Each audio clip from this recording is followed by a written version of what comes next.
Chapter 24. Yi Xian laughed self-deprecatingly. What was wrong with him?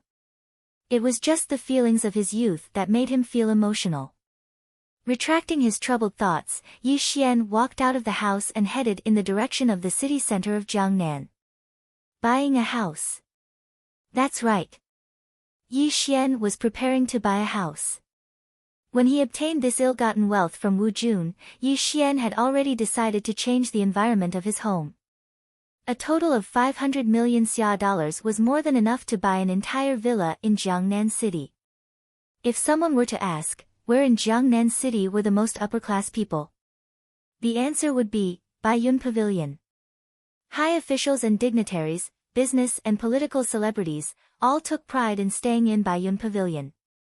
There were even many rich people who became rich overnight. If they wanted to enter the upper circle, they had to buy a villa in Baiyun Pavilion to show off their status.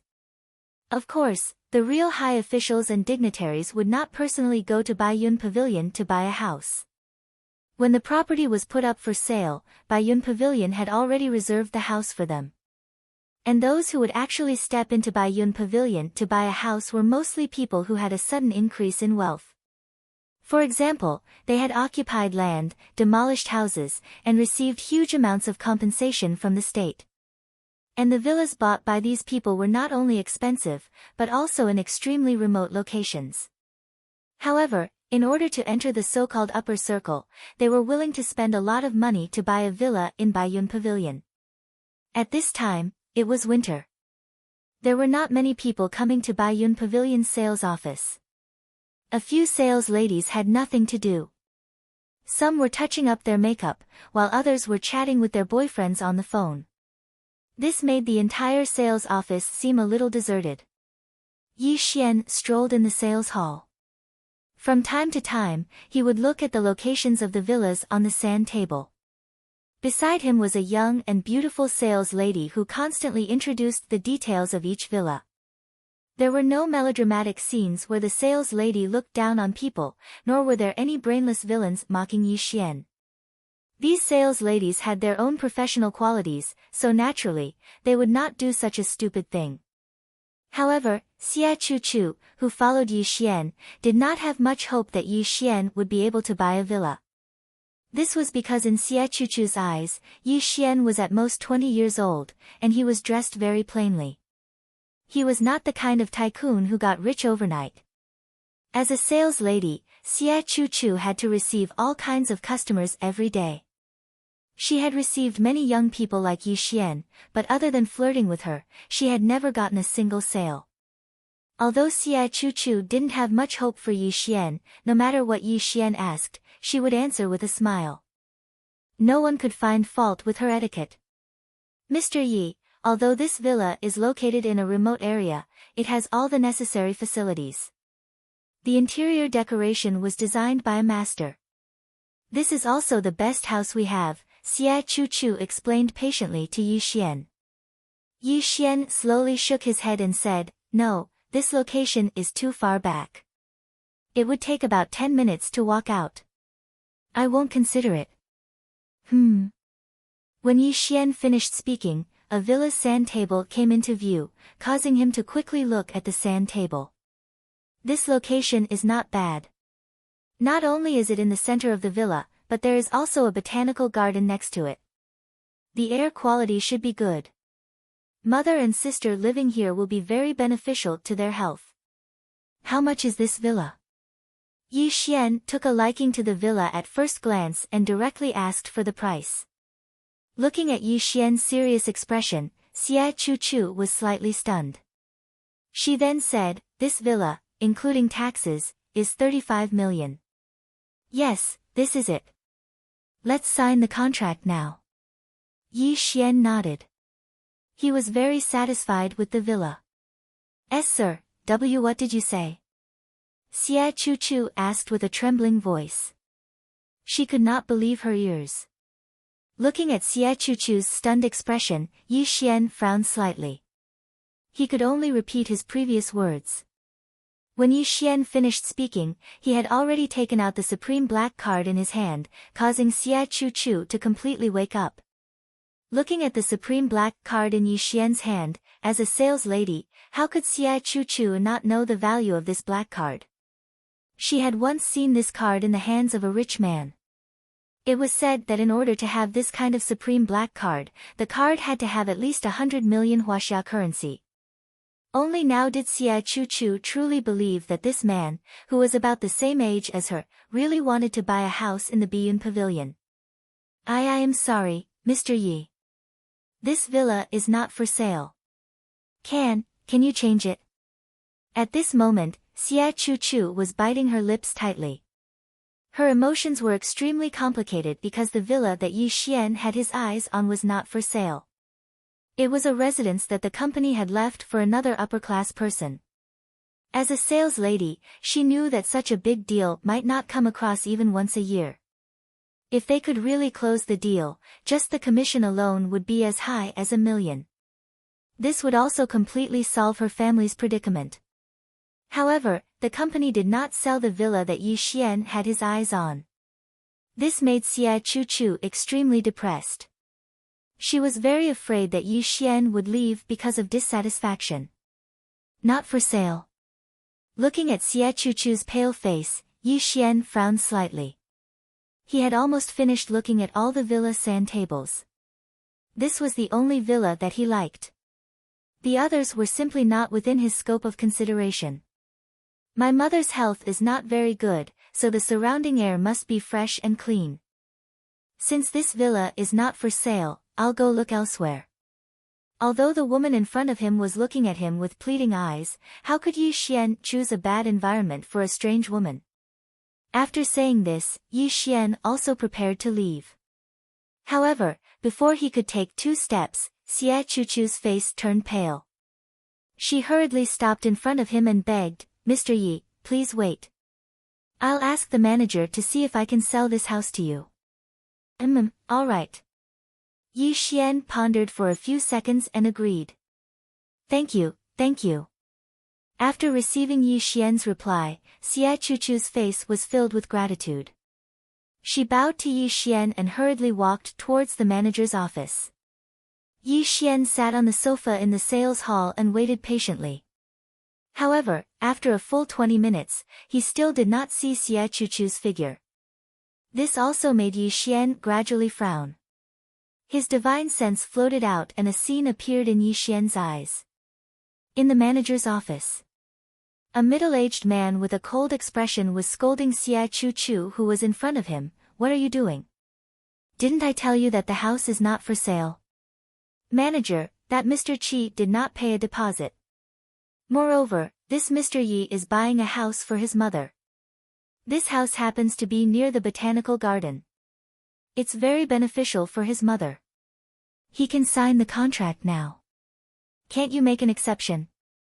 Xia Chu begged with tears in her eyes. What Mr. Yi? Mr. Shu Yi? He's just a country bumpkin. How can he compare to young Master Qi? I've already promised young Master Qi that even if young Master Qi doesn't buy it in the end, this house will not be for sale. The middle-aged man's words were fierce as he kept scolding Xia Chu. Chapter 25. The middle-aged man paused and said slowly, Little Xia, I know that your mother is seriously ill and you need money urgently. But the company has its rules and regulations and you can't change them at will. How about this, I'll go and send him away. After the middle-aged man finished speaking, he directly opened the door and walked towards Yi Xian. Xia Chu wiped her tears and could only silently follow behind him. At this moment, Yi Xian's expression was calm. However, he'd seen everything that had happened in the office. Hello, Mr. Yi. I'm really sorry. The house you chose has been sold. Our staff didn't understand the situation and wasted your precious time. I'm very sorry. The middle-aged man came in front of Yi Xian and said with a professional smile. Slap. All of a sudden, with a gust of wind, a huge slap landed on the middle-aged man's face, sending him flying a few meters away. Several bloody teeth flew out, and with a dull thud, the middle-aged man's face swelled up as he crashed to the ground. I'm a country bumpkin. I'm Mr. Tree. Yi Xian stood up from the sofa with a calm expression. He slowly walked in front of the middle-aged man and stomped on his face with his wide feet. His feet were even more forceful. Dead silence. Everyone was stunned. Not only was the entire sales hall silent, but Xia Chu and the other sales ladies were also stunned. It was as if their souls had left their bodies. Security, security, he's hitting me. He's hitting me. The middle-aged man screamed like a pig being slaughtered. The security guards in front of the door quickly woke up and ran towards Yi Xian. Get lost. A simple word caused the two security guards to stop in their tracks. It was only because Yi Xian's aura was extremely shocking that the two of them didn't dare to act rashly. It was as if a voice was telling the two security guards that if they dared to step forward, their fates would be tragic. Mr. Yi, please don't do this. When the atmosphere was in a deadlock, Xia Chu walked quickly to Yi Xian and begged with a choked voice. Go and call your real boss here. I must buy this villa today. Yi Xian narrowed his eyes slightly and his voice was slightly gloomy. The middle-aged manager wanted to get up, but before he could, Yi Xian's voice was heard again. Kneel down. Who allowed you to get up without my permission? Kid, you're fucking looking for death. Do you know whose company this is? I. The middle-aged man struggled to get up and yelled at Yi Xian. But before he could finish, what happened next would be unforgettable for the middle-aged manager. Crack. Ah. Yi Xian raised his foot and stomped on the other party's knees. The sound of bones breaking was exceptionally ear-piercing. It made the middle-aged manager kneel on the spot. His miserable howl made one's scalp tingle. He turned around. Yi Xian sat on the sofa again. His expression was calm as if he had done something very casual. However, in the eyes of others, Yi Xian's methods were extremely vicious. Call the boss. Tell him that someone is causing trouble at Biyun Pavilion. The middle-aged manager yelled loudly. A sales lady's face turned pale and she quickly picked up the phone to make a call. The entire sales hall was extremely silent. Other than the middle-aged manager who was kneeling on the ground and groaning from time to time, the rest of the people looked at Yi Xian with obvious fear. In fact, Yi Xian didn't want to cause trouble. Since the villa he had his eyes on wasn't for sale, he planned to look elsewhere. However, the middle-aged manager was too presumptuous and didn't take Yi Xian seriously at all. Moreover, Xia Chu was respectful and spoke up for him from beginning to end, but she was scolded by the middle-aged manager. If Yi Xian didn't do anything, it wouldn't be like him. Time passed little by little. When the door of the sales hall was pushed open, several bodyguards in black cleared the way. A graceful figure entered the sales hall. When she saw the middle-aged manager kneeling on the ground, her delicate face immediately turned cold. What's the matter? Shuo Junting said coldly. Shuo Junting's appearance immediately made the middle-aged manager happy. Then, he said with an aggrieved face, Miss Shuo, someone is causing trouble at Biyun Pavilion. You have to help me. After the middle-aged manager said this, 2 crocodile tears flowed down his face. Coupled with his swollen face, he indeed gave off an extremely miserable feeling. It's her. At this moment, Yi Xian who was sitting on the sofa had a playful look in his eyes. He didn't expect that the owner of Biyun Pavilion was the woman who bought his jade talisman. This made Yi Xian feel that the world was really small. Shuo Junting was in a very bad mood. Not only was she in a bad mood, she was in an extremely bad mood. During this period of time, she had been constantly looking for Yi Xian's whereabouts, but she didn't find any clues. Today, someone was causing trouble at her company, which made her even more irritated. Miss Shuo, it's this person. He's the one who hurt me. Looking at Shuo Junting's cold expression, the middle-aged manager quickly pointed at Yi Xian and said. Sir, you hurt our company's employees for no reason. Don't you think you've gone too far? Or, Zhuo Junting was about to angrily rebuke Yi Xian, but before she could finish her words, she saw Yi Xian's appearance and was stunned on the spot. Her angry words also stopped abruptly at this moment. My jade talisman is still working, right? Yi Xian said calmly. It's you. Zhuo Junting exclaimed. There was no trace of anger on her face.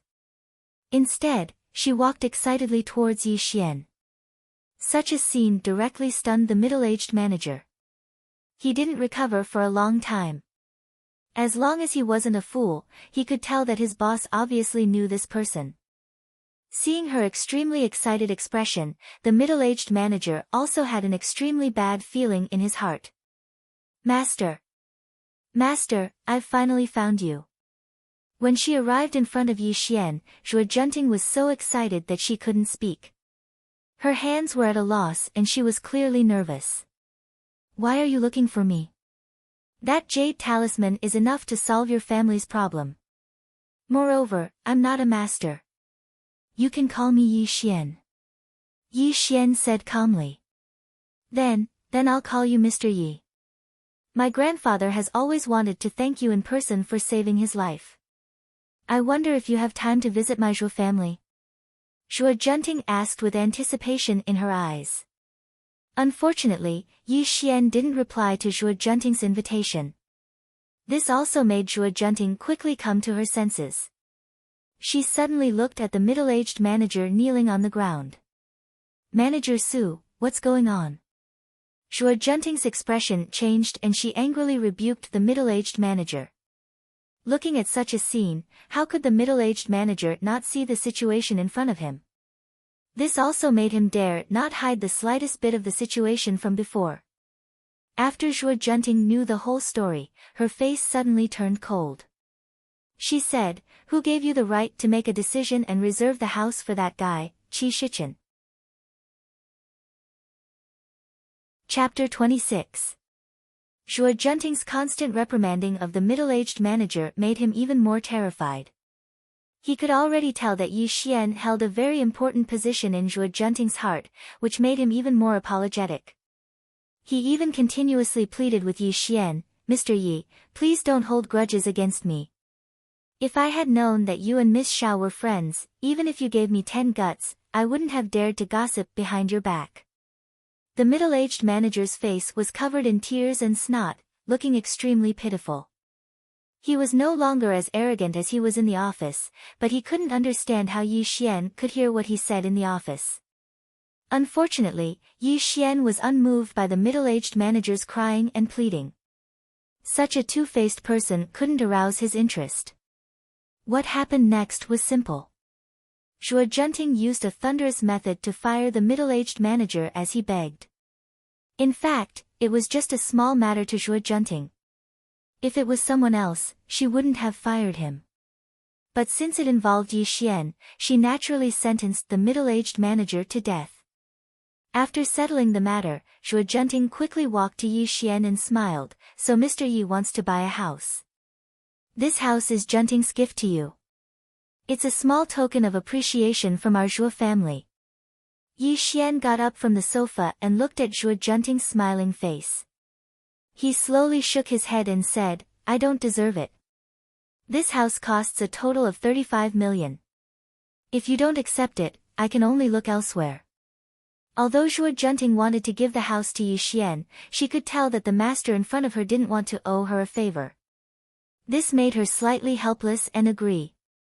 Although the villa she gave to Yi Xian wasn't accepted, Zhuo Junting had other thoughts in her heart.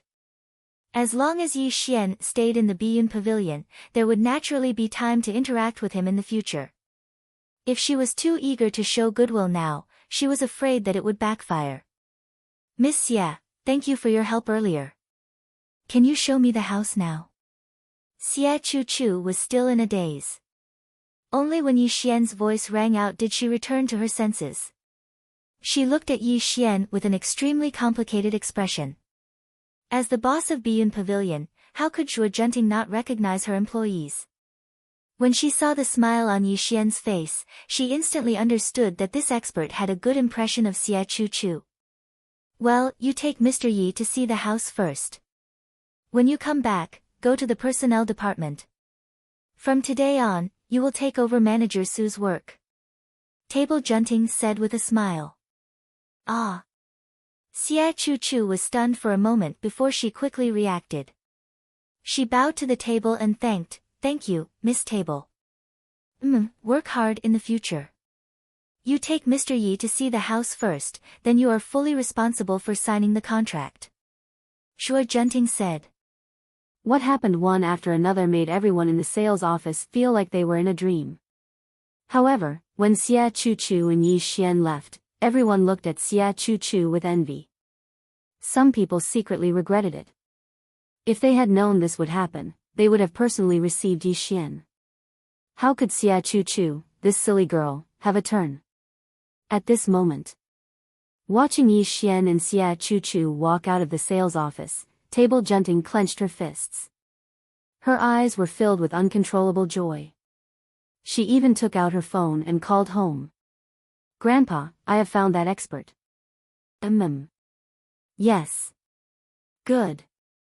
What? You want to visit him in person? Okay, Grandpa, I know. After a full 10 minutes, Table Junting hung up the phone. She had never thought that her grandpa would value Yi Xian so much that he would visit him in person.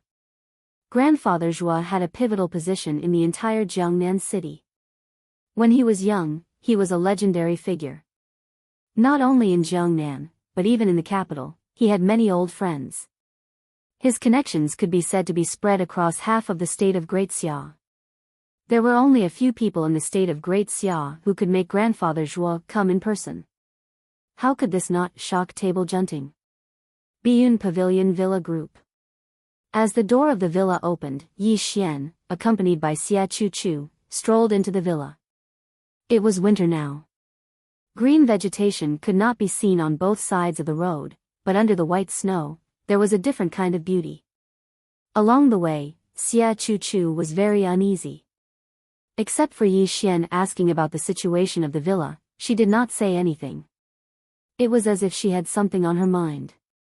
Villa number 9, Yi Xian's new home. As the two entered the villa, Yi Xian found that the interior decoration was luxurious and elegant. All kinds of furniture and appliances were complete, which made him very satisfied. He did not have to buy these things himself. As for Xia Chu, who was standing behind him, her eyes were extremely complicated. There was hesitation, struggle, and a trace of shyness. Yi Xian's divine sense was very sensitive. He immediately noticed that the woman behind him was whistling anxiously. This made him turn around and look at Xia Chu. With a puzzled expression, he asked, "Miss Xia, are you not feeling well?" Mr. Yi. Thank you for earlier." Xia Chu blushed and said with a trembling voice. "It's just a small matter. You don't have to thank me." Yi Xian did not mind. He only thought that Xia Chu had not recovered from the incident just now. He then continued to look at the layout of the villa. Today's experience made Xia Chu feel like she was in a dream. However, she also understood that the reason she was promoted to manager of Biyun Pavilion was all because of the man in front of her. And with such a big performance, just the commission alone was as high as millions. As a sales lady, Xia Chu knew from other sales ladies that if a male customer bought a house in their hands, they might have to pay a price. And this price was naturally something that both men and women knew. And Yi Xian was accompanied by her from beginning to end. This was also the reason why she felt uneasy. Just as Xia Chu was letting her imagination run wild, Yi Xian also finished looking at the layout of the villa. He directly came in front of Xia Chu and said, I'm very satisfied with this place. Let's sign the contract now." "Huh? Oh, okay." The two of them were very close to each other. This also made Xia Chu blush. She took a step back and quickly took out the purchase contract. As Yi Xian signed his name and directly transferred the money online, the house officially belonged to Yi Xian. Even after the contract was signed, Yi Xian did not make any unreasonable requests. This made Xia Chuchu feel ashamed. It seemed that she had thought too much. While Xia Chuchu was rejoicing that Yi Xian was a good person, she also felt a little disappointed. This feeling made her a little stunned, and a blush appeared on her face. She secretly scolded herself for being a little shameless. Soon, the villa's key was handed over to Yi Xian. He also officially became the owner of this house. Xia Chuchu also bid farewell and left. However, her blushing cheeks were very well seen by Yi Xian. Looking at Xia Chuchu's beautiful figure running away, Yi Xian, as an immortal cultivator, was very sensitive to the mind. He could roughly guess the other party's thoughts. This also made him sigh helplessly. Yi Xian asked himself. He was not a gentleman and was not immune to so-called female charms. It was just that his 4 years of bloody experience had made his heart as firm as a rock. Naturally, he did not think in that direction. Chapter 27. They were moving house and moving in. When Yi Xian brought his mother and sister into their new home, Yi Ling cheered incessantly and kept looking around the villa. She even kept asking Yi Xian where he got the money to buy such a large villa. Although Mrs. Yi was surprised, she knew that her son was not an ordinary person, so she did not ask too much. Seeing the happy faces of his mother and sister, Yi Xian was also very satisfied. In the evening, Mrs. Yi even personally cooked a sumptuous dinner, and the atmosphere at home was very warm. After so many days, the medicinal effects of the spirit yun pill had also begun to take effect. Mrs. Ye's pale hair gradually turned black, and her wrinkled skin became delicate and smooth. Everything was developing in a good direction, which also made Yi Xian very happy. At the dining table, Yi Ling was like a lark, constantly talking about the interesting things that happened in school, while Mrs. Yi would occasionally pick up some food for her children. Although there was a smile on her face, there was a tinge of worry between her brows, as if she had something on her mind. "Mother, you miss brother, don't you?" As her son, how could Yi Xian not tell what was on Mrs. Ye's mind? As Yi Xian's voice sounded, the smile on Yi Ling's face also disappeared, and the atmosphere at home suddenly became a little gloomy. Mrs. Yi shook her head and said with a bitter smile, "Ping has been brought back to the Yi family, he should be living a good life now. Come, let's eat." The sound of bowls and chopsticks colliding sounded again, but it was no longer as warm as before. Even the lively Yi Ling was eating with a complicated gaze in her eyes.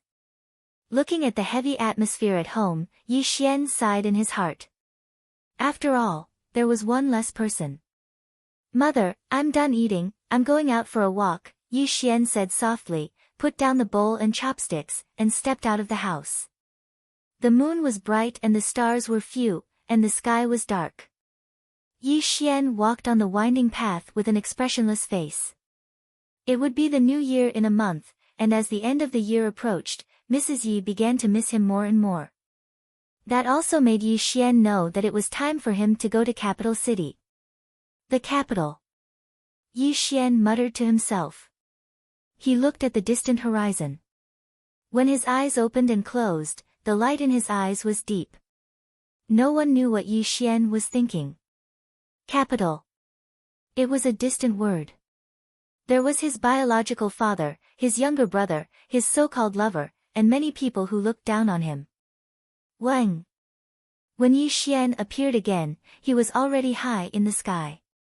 He sat cross-legged among the clouds, overlooking Jiangnan city below him. The aura around him was extremely obscure. That night, Yi Xian didn't return home. Only when the sun rose from the east and the first ray of sunlight shone on his body did he slowly open his eyes. Who? A stream of turbid air was spat out, causing an explosion to resound in the clear sky.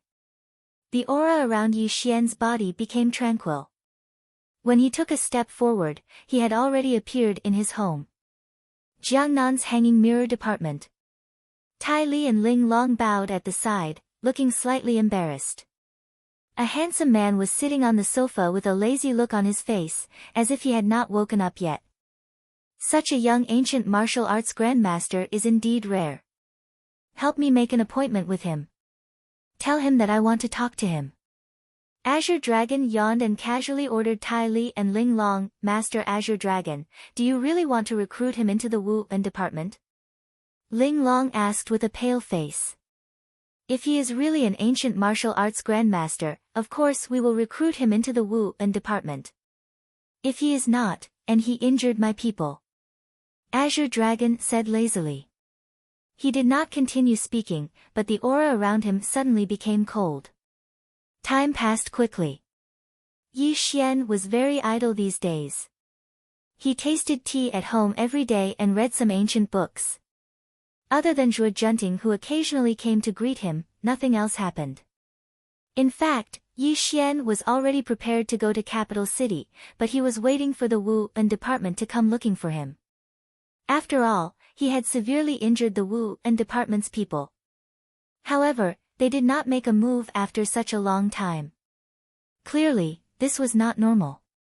Yi Xian could only leave Jiangnan City with peace of mind after he had taken care of everything.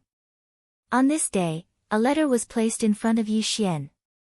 When he finished reading the letter, a smile appeared on the corner of Yi Xian's mouth. They came pretty quickly. Yi Xian chuckled and the letter in his hand turned into ashes. Full Moon Pavilion. When Yi Xian stepped into the place, Tai Li and Ling Long quickly went up to him. Mr. Yi, Master Azure Dragon is waiting for you in the Heavenly Cloud Hall. Tai Li gestured for him to enter. There was no change in his expression. Heavenly Cloud Hall. As Tai Li opened the door, Yi Xian strolled into the room. Tai Li closed the door and waited outside silently. Only Yi Xian and the young man in front of him were left in the Heavenly Cloud Hall. Yi Xian. An ancient martial arts master. Azure Dragon smiled and stood up. He kept looking at Yi Xian from head to toe. It seems that you're the person in charge of the Wu-En department. Yi Xian said calmly. Tai Li and Ling Long waited anxiously for a full hour. However, there was no movement from the Heavenly Cloud Hall. The two of them did not know what had happened. Creak. The door of the Heavenly Cloud Hall was pushed open. Yi Xian walked out calmly. He glanced at Tai Li and Ling Long indifferently, then walked out of the Full Moon Pavilion without looking back. Both of you, come in.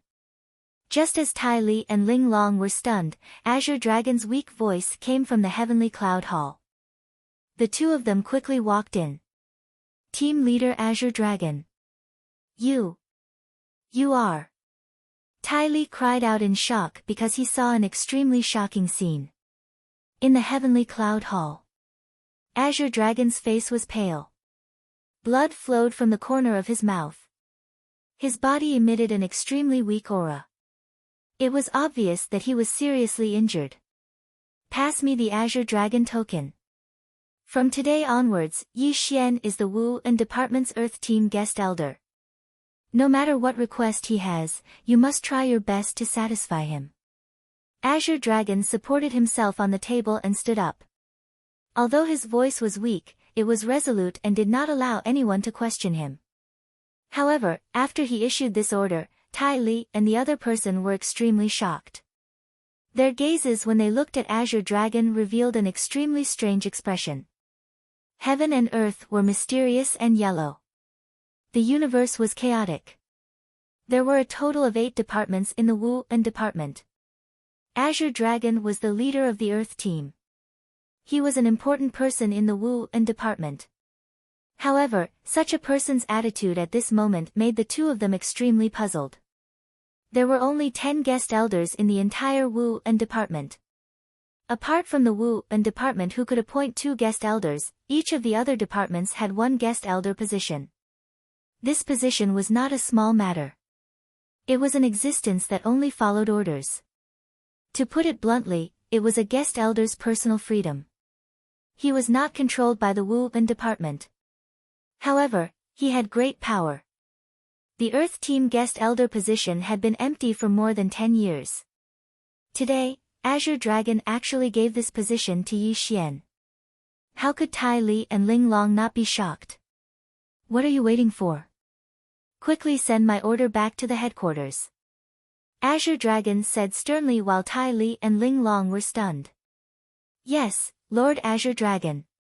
Tai Li and Ling Long quickly came to their senses. They did not dare to ask the reason and immediately left the Heavenly Cloud Hall to pass on Azure Dragon's order. In the Heavenly Cloud Hall. After Tai Li and Ling Long left, Azure Dragon could no longer control his excitement. His body was trembling at this moment and his face was slightly flushed. Xiantian. It's actually the legendary Xiantian martial artist. Moss. Master. Did you see that? There really are Xiantian martial artists in this world. Azure Dragon said to himself with a trembling voice. 2 lines of clear tears flowed down from his eyes. No one knew what Azure Dragon had just experienced, and no one knew why he was so excited. However, when Azure Dragon's order was sent back to the headquarters of the Wu and department, the entire department was greatly shaken. Chapter 28. Baiyun Pavilion, Villa Number 9. Yi Xian sat on the sofa with a red document in front of him. When he opened the document, a dragon-shaped national emblem appeared in front of him. There was a line of words written on the document. Name, Yi Xian. Rank, Army Colonel. Position, Wuan Agency Ground Team Guest Officer. Looking at the document in front of him, Yi Xian's expression was calm, but he was surprised. He didn't expect Azure Dragon to give him the rank of Colonel. One had to know that in Xia country, soldiers had an extremely high status. They were existences that protected the country and were respected by the people of Xia country. Azure Dragon gave him this rank because it meant a lot. You want me to serve the country? Yi Xian shook his head helplessly. Yi Xian put away the document. Now that the matter with the Wuan agency had been resolved, he could directly head to the capital. Dinner time. Yi Xian informed Mother Yi that he would be going out for a while and would be back in a month at most. Of course, Yi Xian didn't tell her that he was going to the capital. This was also because he was afraid that Mother Yi would be worried. A Boeing 747 plane took off from Jiangnan Airport and headed in the direction of Xia country's capital. In the first-class cabin, Yi Xian closed his eyes to rest, giving off a quiet and tranquil feeling. According to Yi Xian's original plan, he could directly head to the capital. This was much faster than taking a plane. However, Yi Xian thought about it and decided against it. Firstly, this move was a little shocking. Secondly, with the advancement of technology, if his existence was detected, there would definitely be unnecessary trouble. And when he was buying the plane ticket, a small incident happened. Yi Xian awkwardly realized that if he wanted to buy a plane ticket, he needed an ID card. And after disappearing for 4 years, his ID card had long been cancelled. He was now an unregistered citizen. Suddenly, Yi Xian thought of the document in his hand and tried to use it to buy a plane ticket. What happened next made Yi Xian realize how powerful the document in his hand was. Although the ticket seller had never seen Yi Xian's ID before, the words, Colonel, were clearly written on it. She didn't dare to be negligent and immediately reported the matter to her superior. When the airport director confirmed that the documents were authentic, he became nervous. He even saluted Yi Xian and greeted him, "Greetings, Chief." Not only did he personally handle the boarding procedures for Yi Xian, he even arranged for Yi Xian to sit in the first-class cabin. Thinking of this episode, Yi Xian couldn't help but sigh. It seemed that the certificate given to him by the Azure Dragon really did have a lot of power. "Sir, what would you like to drink?" Just as Yi Xian was closing his eyes to rest, the air stewardess' gentle voice rang in his ears. "Thank you, but there's no need." Yi Xian declined politely without opening his eyes. "If you have any instructions, please feel free to summon me. I will be at your service on this flight." The stewardess followed her etiquette and left Yi Xian's side. At this moment, in the first-class cabin, there were 4 seats. Other than Yi Xian's seat, there were 2 other men and a woman. When the 3 of them saw this scene, they also looked at Yi Xian with a strange gaze. One had to know that the flight they were on was China Airlines. To be able to let the air stewardess serve one person, it was obvious that Yi Xian's background was not ordinary. He definitely held an important position in China. Your humble servant is Zhang Yi, the chairman of the livestock group. May I know where this gentleman works? A bald, middle-aged man smiled and said. Clearly, he wanted to get to know Yi Xian. Unfortunately, Yi Xian didn't respond to this person's greeting. This made the bald, middle-aged man look embarrassed. He snorted and didn't ask for a snub. When the other 2 saw this scene, they naturally wouldn't repeat the same mistake. This also caused the first-class cabin to quiet down. The plane shuttled through the clouds and would arrive at the capital airport in 3 hours. Yi Xian, who was resting with his eyes closed, opened his eyes at this moment. There was a hint of gloominess in his eyes. Yi. Mr. Yi. The plane is in an emergency. Please take shelter in the cockpit. The first-class cabin door was opened. The air stewardess's face was pale. She immediately locked the door and walked quickly to Yi Xian. What's going on? Yi Xian didn't say anything, but the bald man was already panicking. Everyone who took the plane knew that if the plane broke down, it wouldn't be a small matter. Although the air stewardess tried her best not to show any signs of fear, the people present were all experienced people. How could they not see the panic in the air stewardess's eyes? Unfortunately, the air stewardess didn't answer the bald man's question. Instead, she pulled Yi Xian's arm and said anxiously, Mr. Yi, quickly follow me into the cockpit. Yi Xian was as steady as a mountain. His voice was calm as he said, since they want to hijack the plane, they are naturally prepared. Even if we enter the cockpit, we won't be able to stop them. What? Hijack? Are you kidding? When Yi Xian's voice fell, the other 3 exclaimed. The air stewardess was stunned. She couldn't understand how Yi Xian found out about this. Bang, bang, bang. Just as everyone was shocked, they heard a series of loud noises coming from outside the cabin door. It was obvious that someone outside was hitting the cabin door, trying to enter the first-class cabin. Bang! With a loud sound, the cabin door was knocked open. 2 foreign men with ivory pistols in their hands were looking at Yi Xian and the others with a sinister smile. Looking at the scene in front of him, the bald man cried out in alarm.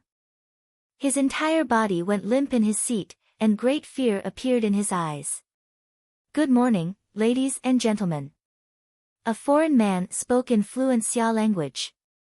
He walked into the first-class cabin with an ivory pistol in his hand. His eyes were flashing with madness. No. Don't kill me. I have money. I have a lot of money. The bald man said with a trembling voice. Oh, damn God, this guy is too noisy. Your devout believer will send him to see you. The foreign man shrugged, raised the ivory pistol and pulled the trigger. Bang! Flames spurted out and bullets flew out. The bald man was shot dead on the spot. A large amount of blood flowed out from between his eyebrows, and the entire first-class cabin fell into a panic. Such a terrifying scene made the air stewardess collapse to the ground. The other 2 first-class passengers covered their mouths tightly, not daring to make any noise. They all looked at the foreign man with fear. Oh, damn God, Jack, you're killing people again. Another foreign man entered the first-class cabin, holding his forehead and complaining. No, Muriel, you don't know how to appreciate art. Don't you know that killing people is a very great thing? When the bullet pierces the other person's head, the explosion of blood in an instant is the last brilliance of life. That kind of beautiful feeling is something that a rough person like you won't understand. Jack looked intoxicated. He breathed in the smell of blood in the air as if he really enjoyed it. Chapter 29. Alright, you bastard abandoned by God. Take these people to the economy class. The boss is waiting for us, Mirel growled. Go, go, go, all of you pigs from the Xia, get up. This is a carnival, and it will also begin your pleasant journey.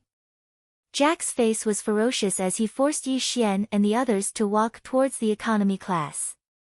At this moment, Yi Xian's face was gloomy. He had never thought that he would encounter such a situation when he was just heading to the capital. It seemed that wherever he went, people would cause trouble. Hey, kid from the Xia, if you don't want your head to be shot into a sieve, listen to me obediently. Jack said gloomily as he looked at Yi Xian, who did not move. The wind was calm and the clouds were untainted by dust. Yi Xian got up from his seat and walked towards Jack. His face was extremely calm, but when he opened and closed his eyes, his ruthless gaze was extremely frightening. Seeing Yi Xian walking towards him without the slightest fear, Jack was suddenly stunned. A fierce look appeared on his face as he said, "Kid, stop right there. If you take another step forward, Lao Tzu will kill you." "Mr. Yi, what are you doing?" the stewardess exclaimed. "Even if you want to die, don't drag us down with you." A first-class passenger shouted in horror. Buzz! He took a step forward and shifted his position, causing ripples in the air. When Yi Xian appeared again, he was already standing beside Jack. His jade-like hand was directly choking the other person's neck. Crack! His 5 fingers suddenly tightened, and the sound of his throat breaking could be heard. A large amount of blood flowed from the corner of Jack's mouth. This person's neck was directly broken by Yi Xian, and he died tragically in his hands. Bang! Yi Xian threw the person to the ground as if he was throwing away trash. Jack's body kept twitching on the ground, and a large amount of blood stained the ground red. This scene also caused the entire first-class cabin to become deathly silent. Fuck! Bang, bang, bang! A gunshot rang out, and a bullet flew out of the chamber. His comrade died tragically in an instant. This great turn of events made Mirai's expression change drastically. He pulled the trigger and shot wildly at Yi Xian. After images flew and the void froze. Yi Xian did not seem to have made any movements, but as his palm rose and fell, he formed a circle with his palm and drew a beautiful arc in the void. Several breaths later, his face was deathly pale, and his eyes were filled with fear. This was because Yi Xian, who was standing in front of him, was unharmed. What made him feel even more hopeless was that the bullets he fired from his gun were slowly falling from Yi Xian's hand. Ancient martial artist. You are an ancient martial artist from China? Muriel murmured in a trembling voice. His footsteps slowly retreated, and then he suddenly fled toward the economy class. You want to leave? Do you think you can leave? Yi Xian sneered. Wang! He stretched out his palm and fingers, and a suction force appeared. Before the man could escape a few steps, his body flew backward and was caught by Yi Xian's palm and fingers on the top of his head. Tell me, why did you hijack the plane? Yi Xian said in a flat voice. Kill me if you want, but don't expect to get a single word out of me. Mirai's face was full of fear, but he still roared loudly, and his eyes were filled with madness. Ha! Looking at Mirai's unyielding expression, Yi Xian smiled and said, I admire people like you who are not afraid of death. In that case, I will fulfill your wish. Bang! As Yi Xian said this, a terrifying force erupted from his palm. Mirai's body went limp, and he fell to the ground with blood flowing out of his 7 orifices. He died tragically in Yi Xian's hands. Looking at the body that was gradually turning cold at his feet, Yi Xian laughed mockingly and muttered to himself, what a foolish mortal. Isn't it good to be alive? Everything was silent, and there was no sound. When the two foreign murderers died at the hands of Yi Xian, the three passengers and the stewardess in the first-class cabin seemed to have lost their souls. They did not recover for a long time. Mr. Yi. You. Yi Xian's methods were completely beyond the stewardess' knowledge. She wanted to say something with a trembling voice, but she swallowed the words that were about to come out of her mouth. Terrifying, cruel, and bloody. This was the impression that Yi Xian gave to the stewardess. If the two foreign men were just killing for fun, in the stewardess' eyes, Yi Xian killed the two men as if he had stepped on two ants. His face did not change at all, and it did not cause any emotional fluctuations.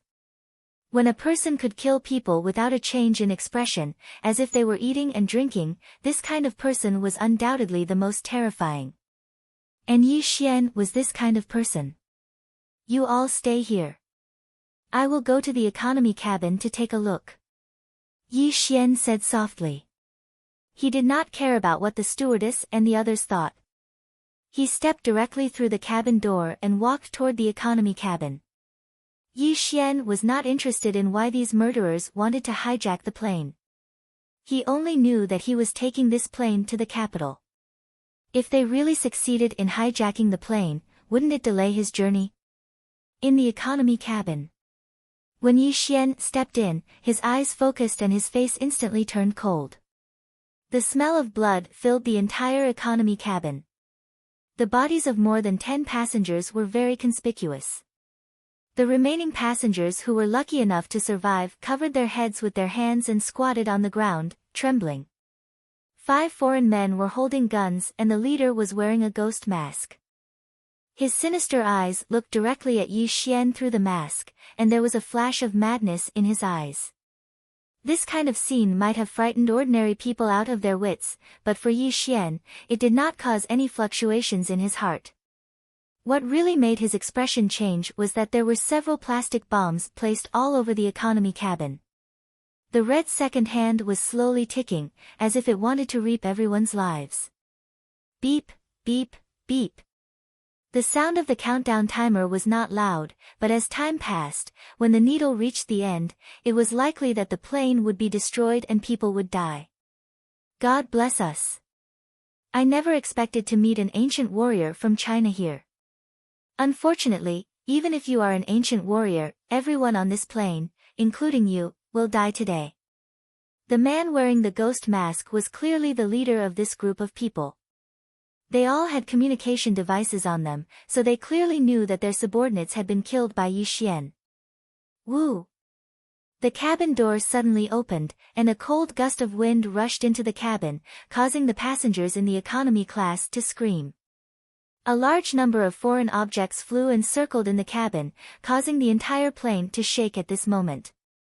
The ghost mask man smiled sinisterly and waved his hand at Yi Xian. He jumped out of the plane with a few of his subordinates. The parachute behind him quickly opened and disappeared from Yi Xian's sight. Terrorists. Yi Xian was very sure that this group of people were terrorists. It was likely that this was an organized and premeditated terrorist attack. However, Yi Xian could not understand. China was a powerful country in the world, so who gave them the guts to launch such a terrorist attack? Were these people not afraid of China's thunderous methods? These thoughts flashed through his mind as Yi Xian quickly regained his senses. He knew that he had to resolve the predicament in front of him first. Yi Xian closed the cabin door and the violent airflow disappeared. However, the passengers in the cabin were crying non-stop. Clearly, the plastic bombs placed everywhere made them know that they were doomed. What are you waiting for?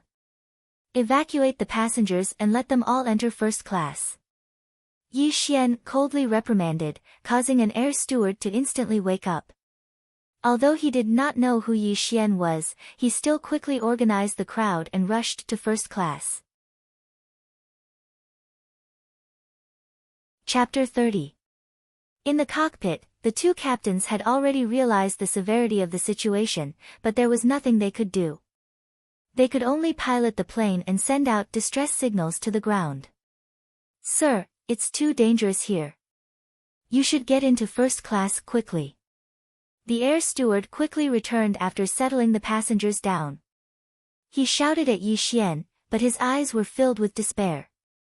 Obviously, the air steward understood that no matter if it was first class or economy class, the moment the bomb exploded, the plane would crash.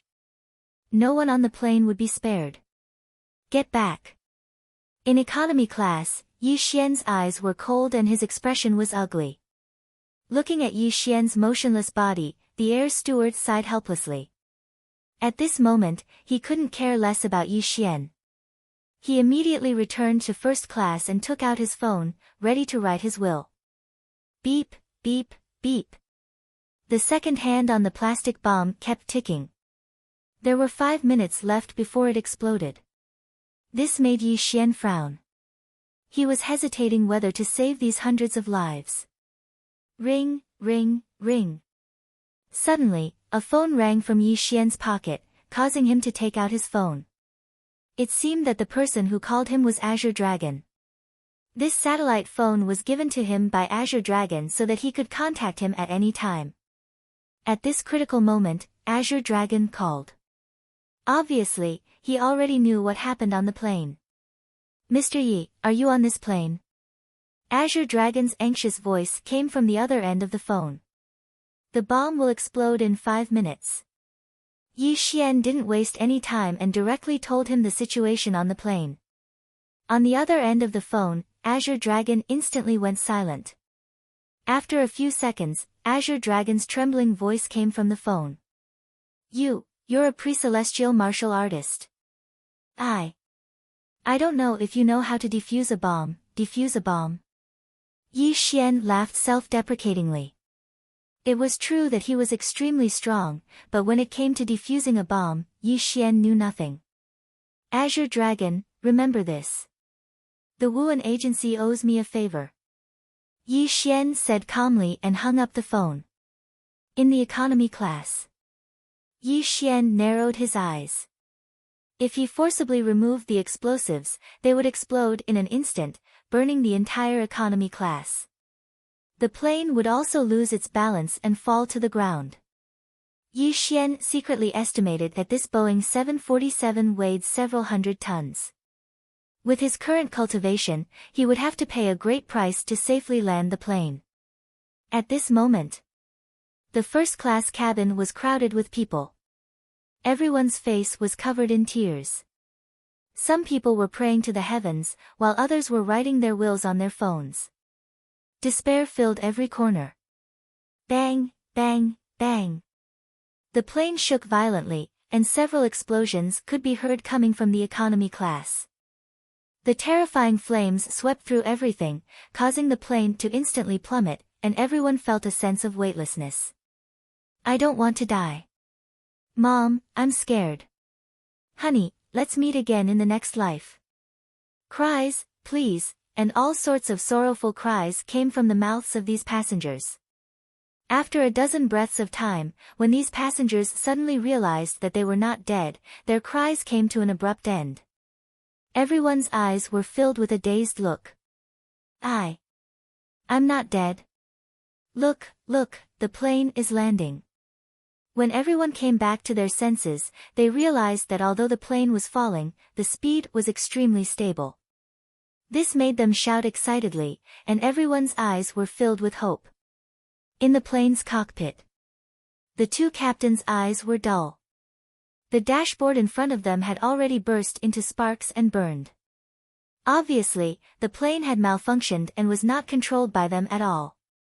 However, when the two captains saw that the plane was landing smoothly through the window, they could not believe it. It was as if they were in a dream. Capital City, Heaven's Eye platform. A very high-tech screen appeared here. Dozens of researchers were pale, and they were constantly controlling the electronic instruments in front of them. Several old men in military uniforms clenched their fists, and they did not dare to blink as they watched the scene on the screen. Reporting to the chief, the plane has exploded and is falling toward the East Sea. Reporting to the chief, the plane's communication system has been cut off. We can't connect. On the screen, a Boeing 747 was emitting black smoke and was falling rapidly to the ground. It was obvious that it would not be long before this plane turned into a wreckage. Bang! Damn it, who dares to commit such a heinous crime in our country? A stocky old man roared, and his fists slammed on the table. The veins on his forehead were visible.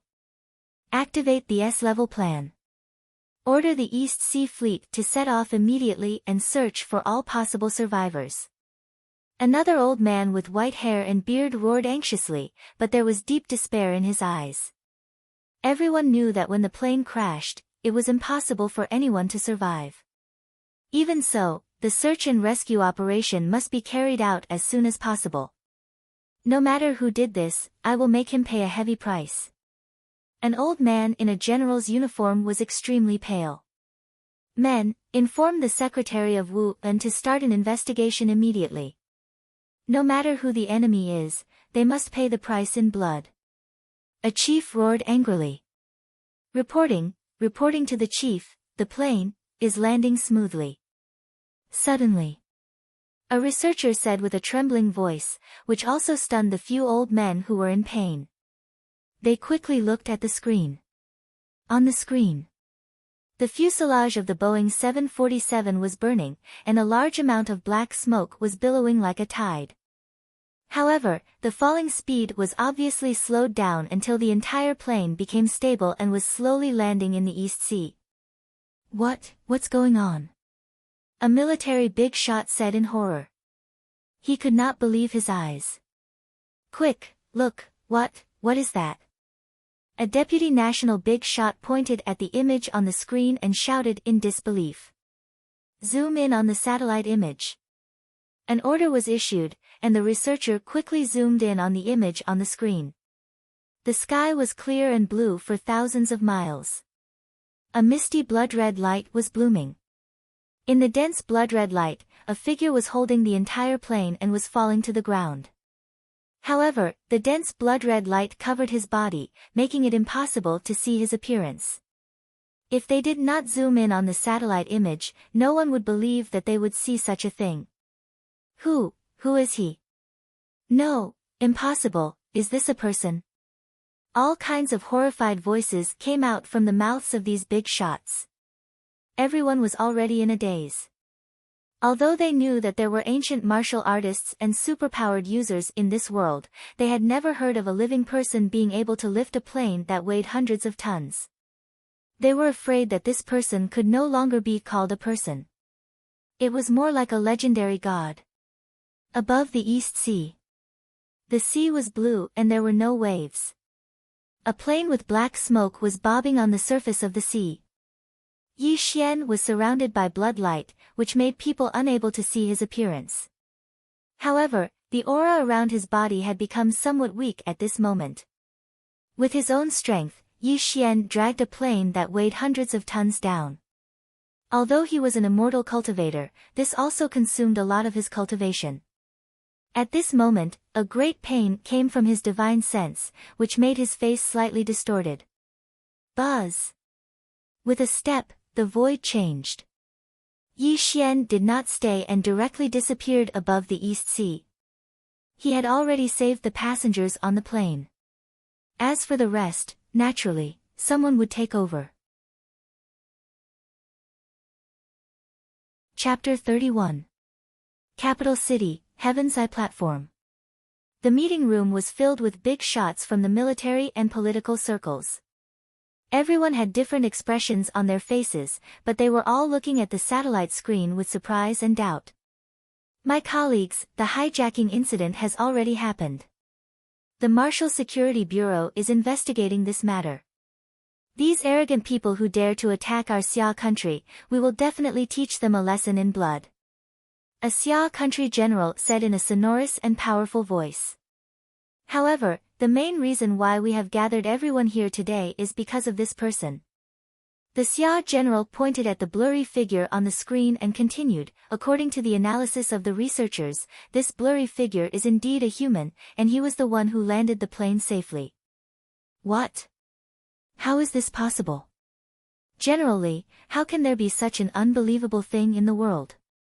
It caused a huge commotion. Everyone in the meeting room was in an uproar. Clearly, they could not believe what they had heard. Looking at the shocked and doubtful expressions of everyone present, General Li frowned.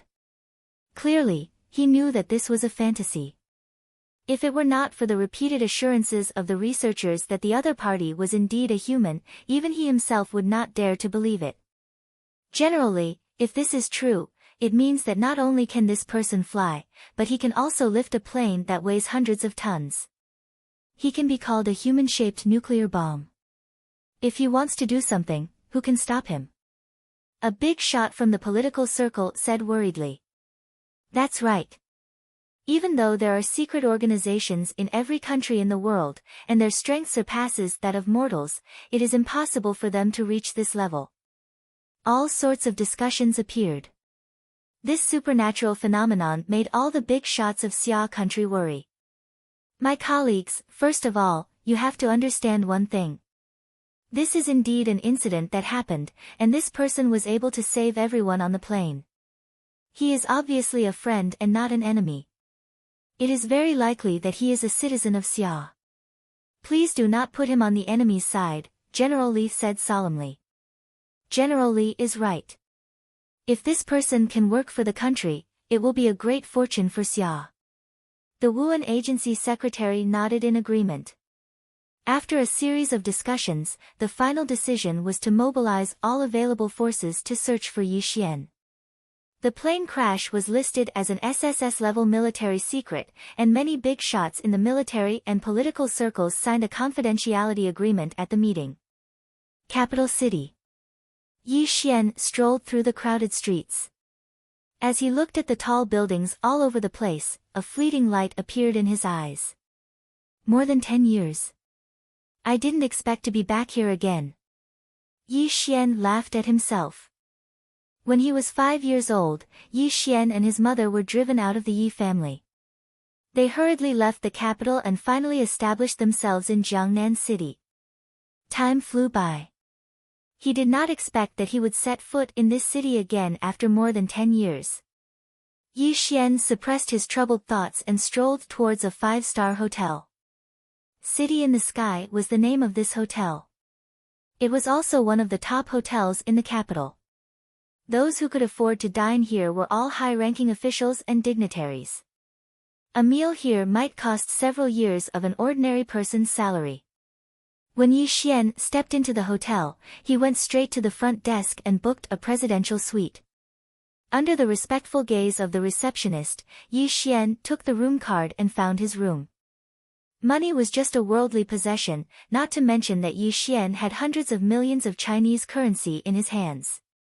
Since he had come to the capital, the place he stayed in would naturally be the best. In the presidential suite, Yi Xian sat cross-legged as he continuously breathed in and out.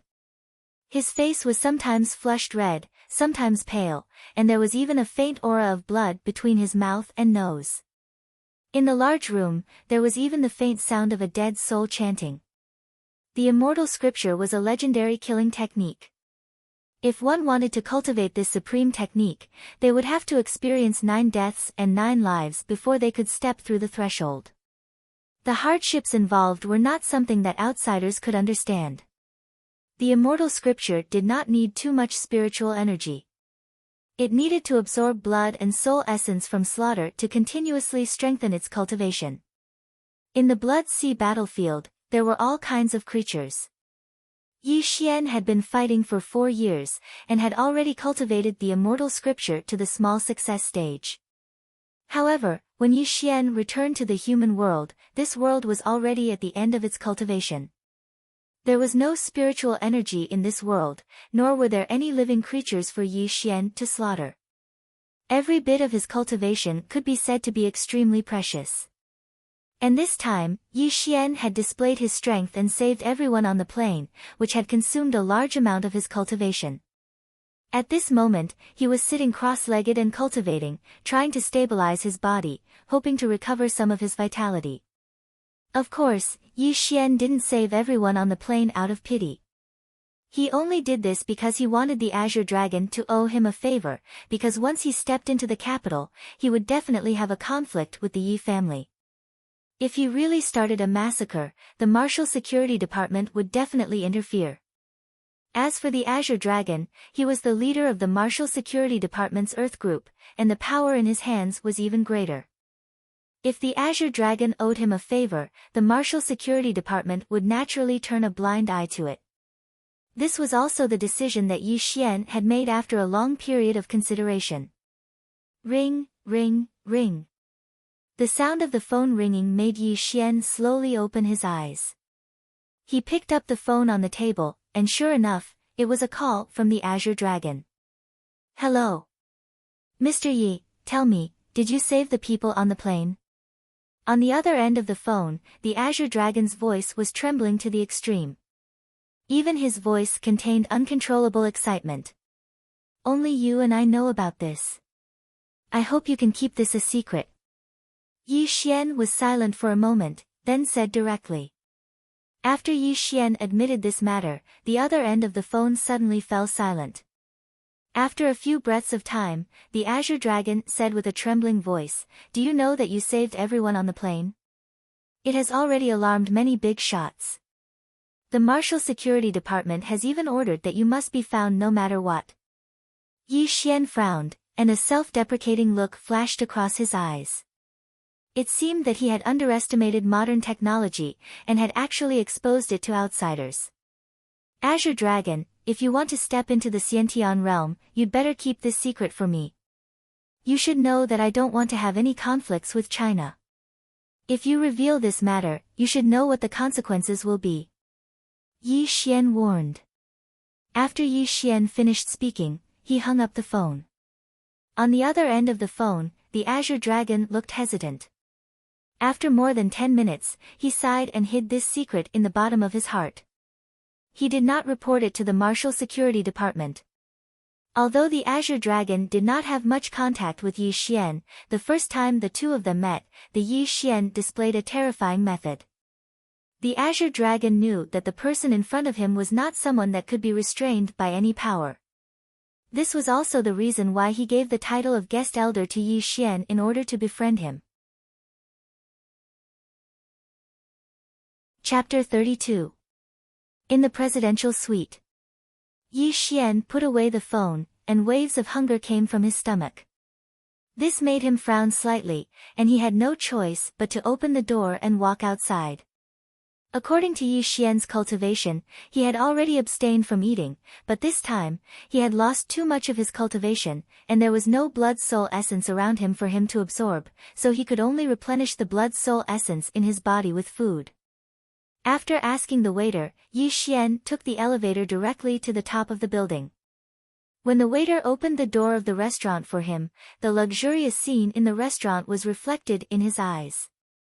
Green grass, stars dotted the night sky, a pianist was playing music, and a few candles were lit in front of each table. Many men and women were sitting opposite each other, chatting and smiling in the range of elegant music. Looking at the scene in front of him, Yi Xian felt a little regretful. How was this a restaurant? It was simply a place for people to talk about love. However, since he was already here, Yi Xian had no intention of leaving, so he stepped into the restaurant. After finding a seat where he could see the night scenery outside and sitting down, the waiter quickly came to Yi Xian and placed a menu in front of him. "Sir, what would you like to eat?" the waiter asked with a smile. Looking at the English words on the menu, Yi Xian closed it directly, and then said to the waiter beside him, 15 kilograms of steak, medium well. "That's all for now. I'll call you if I need anything." As Yi Xian's voice fell, the waiter was stunned, and the way he looked at Yi Xian was extremely strange. One had to know that in the restaurants in Sky City, each steak was only a few ounces, and they were all flown in from foreign pastures. Moreover, the price ranged from hundreds to thousands of yuan. Yet, Yi Xian asked for 15 kilograms of steak. Was this a joke? Sir. You said you want 15 kilograms of steak, the waiter asked cautiously. When Yi Xian repeated it again, the waiter finally confirmed that he did not hear wrongly at all, which also surprised him. Sir, are you able to eat 15 kilograms of steak? Although the restaurant had to satisfy all the customers' requests, the waiter still asked cautiously. That's not something you should be concerned about. Just do as I say. Yi Xian also knew that his actions were somewhat shocking, but his body was lacking in lifeblood. Without the blood soul essence qi to replenish himself, he could only obtain the yuan qi he needed from food. The purpose of the restaurant was to serve the customers. The waiter quickly left to prepare the food that Yi Xian had ordered. As expected of a 5-star hotel, in less than 10 minutes, the 15 kilograms of steak Yi Xian ordered was pushed over by a dining cart. When the fragrant food was placed on the table, the other diners looked over at Yi Xian. Who are you? Can he eat? I don't know where this nouveau riche came from. Maybe he has some money in his hands and is just here to show off. Sigh, there really are all kinds of people in the capital now. All sorts of discussions sounded out. Although their voices weren't loud, how could Yi Xian not hear them? However, Yi Xian did not care about the discussions of these mortals. He was currently lacking in lifeblood, and the food in front of him was the best supplement for him. Using a knife and fork, he carefully chewed. Yi Xian did not eat quickly, but he ate very seriously. Every piece of beef that he swallowed turned into wisps of yuan qi in his stomach. Although there was not much yuan qi, it was better than nothing. Time passed quickly. An hour later, the beef in front of Yi Xian gradually decreased. It was dinner time, and the number of people entering and leaving the restaurant gradually increased. Qing Zhu, I've already made a reservation. This way, please. Suddenly, a warm and genial male voice sounded. A young man and woman walked in from outside. The man's face was like jade, like Pan An's reincarnation. He wore an expensive suit and was smiling at the woman beside him. She had a head of black hair and skin that looked like it was carved from ivory. There was not a trace of makeup on her face. When she opened and closed her eyes, they shone like stars. When she looked around, she gave off a cold and stunning temperament, like a fairy from the 9 heavens. A perfect pair, a golden boy and a jade girl. It seemed to be describing this young man and woman. It was as if they were the only ones in the world who could be so compatible. Silence. There was not a single sound. When the young man and woman entered the restaurant, all the customers who were eating immediately stopped. They looked at the young man and woman with eyes full of inferiority. Pan Ziyu looked at the scene in the restaurant with a smug look in his eyes. He was the eldest son of the Pan family. No matter where he went, he would be the center of attention. He enjoyed the envious gazes directed at him. Moreover, the goddess by his side had finally accepted his candlelight banquet. How could he not feel excited? Suddenly, when the restaurant fell silent, the sound of chewing could be heard. Although the sound was not loud, it was a little ear-piercing in the silence of the restaurant. Pan Ziyu frowned and looked towards the source of the sound. What he saw was naturally Yi Xian eating the steak on his plate. There really are all kinds of boorish people. Pan Ziyu snorted in dissatisfaction. Then, a smile appeared on his face. He was about to invite Xia Qingzhu to the reserved table, but when he saw Xia Qingzhu's beautiful face, he was suddenly stunned. What did Pan Ziyu see? At this moment, Xia Qingzhu's eyes were like stars as she stared fixedly at Yi Xian, who was currently eating. Her slender body was constantly trembling, and her originally rosy lips had actually turned pale, proving how agitated her heart was. 1 step, 2 steps, 3 steps. Xia Qingzhu did not know how long she had walked, but she still arrived in front of Yi Xian. When she saw the side of Yi Xian's face, she felt as if she had lost her soul. Although Yi Xian was eating, he could sense with his divine sense that someone was walking towards him. This made him slowly raise his head to look at the person. In the blink of an eye, his thoughts were in chaos. When Yi Xian and Xia Qingzhu's gazes met, the time and space in this area seemed to have suddenly stopped. Astonishment, shock, and self-mockery. These emotions flashed through Yi Xian's eyes one by one. He never thought that he would see his former childhood sweetheart on his first day in the capital. You didn't die. Xia Qingzhu tried her best to calm her agitated emotions. She wanted to appear calmer, but her voice could not help but tremble slightly. I haven't seen you in 4 years, but you're still so beautiful. At this moment, Yi Xian regained his calm. The complicated emotions in his eyes disappeared, and his voice was very calm. Yi Xian, how did you survive? Xia Qingzhu seemed to remember the night she left Jiangnan Hospital. Her delicate face was a little pale. Maybe my life is tough. Even the heavens can't take it from me. Yi Xian laughed at himself. The knife and fork in his hand cut the steak again and kept sending it into his mouth. Chapter 33. That's right. No matter what, you are still a descendant of the Yi clan. Your father wouldn't have just let you die back then. He must have found the best doctor for you, right? Xia Qingzhu's eyes brightened as if she had guessed the reason Yi Xian had survived. Unfortunately, Yi Xian remained silent. However, in Xia Qingzhu's eyes, Yi Xian had clearly admitted to it. Reuniting after 4 years, the two of them seemed to have forgotten about their parting in the hospital. After a few simple greetings, Xia Qingzhu's surging emotions gradually calmed down. Xia Qingzhu discovered that the two of them could never return to how they were before. They were like strangers, exchanging questions and answers. This also made her feel relieved. She began to treat Yi Xian as an ordinary friend. Her cold temperament gradually became more prominent. Qingzhu, who is this friend? Can you introduce him to me? Pan Ziyu had arrived before the two of them at some point.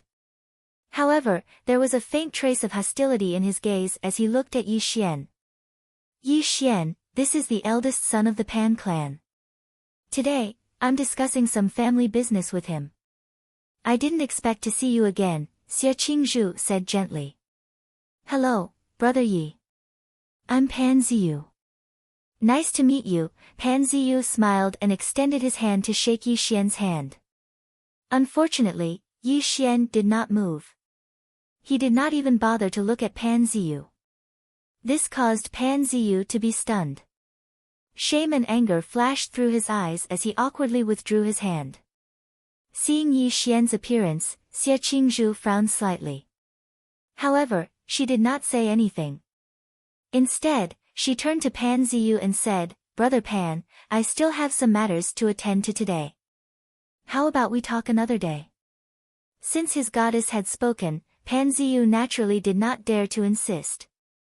He could only smile awkwardly and bid farewell to Xia Qingzhu. However, before he left, he looked at Yi Xian with a trace of jealousy and hatred. I didn't think that after 4 years, you would still be so unruly, Xia Qingzhu sighed helplessly. Unruly? Yi Xian murmured. Then, he looked at Xia Qingzhu and said calmly, back then, you ignored your family's dissuasion and got together with me. Wasn't it also because you liked my unruly personality? Xia Qingzhu's face reddened at the mention of the past. Then, she regained her cool and said, we were still young back then. Now, it seems like it was just a child's play. Child's play? I think so. Yi Xian smiled indifferently. The figure of Xia Qingzhu in his memory gradually blurred in his mind, and the atmosphere suddenly became awkward. What's your occupation now? Are you managing Uncle Ye's company? Xia Qingzhu broke the silence. Yi Xian slowly shook his head and said, it's just a nominal position in a department in China. It's not much of a job. If there's nothing else, I'll be leaving first. After Yi Xian finished speaking, he got up from his seat and prepared to end this reunion after 4 years.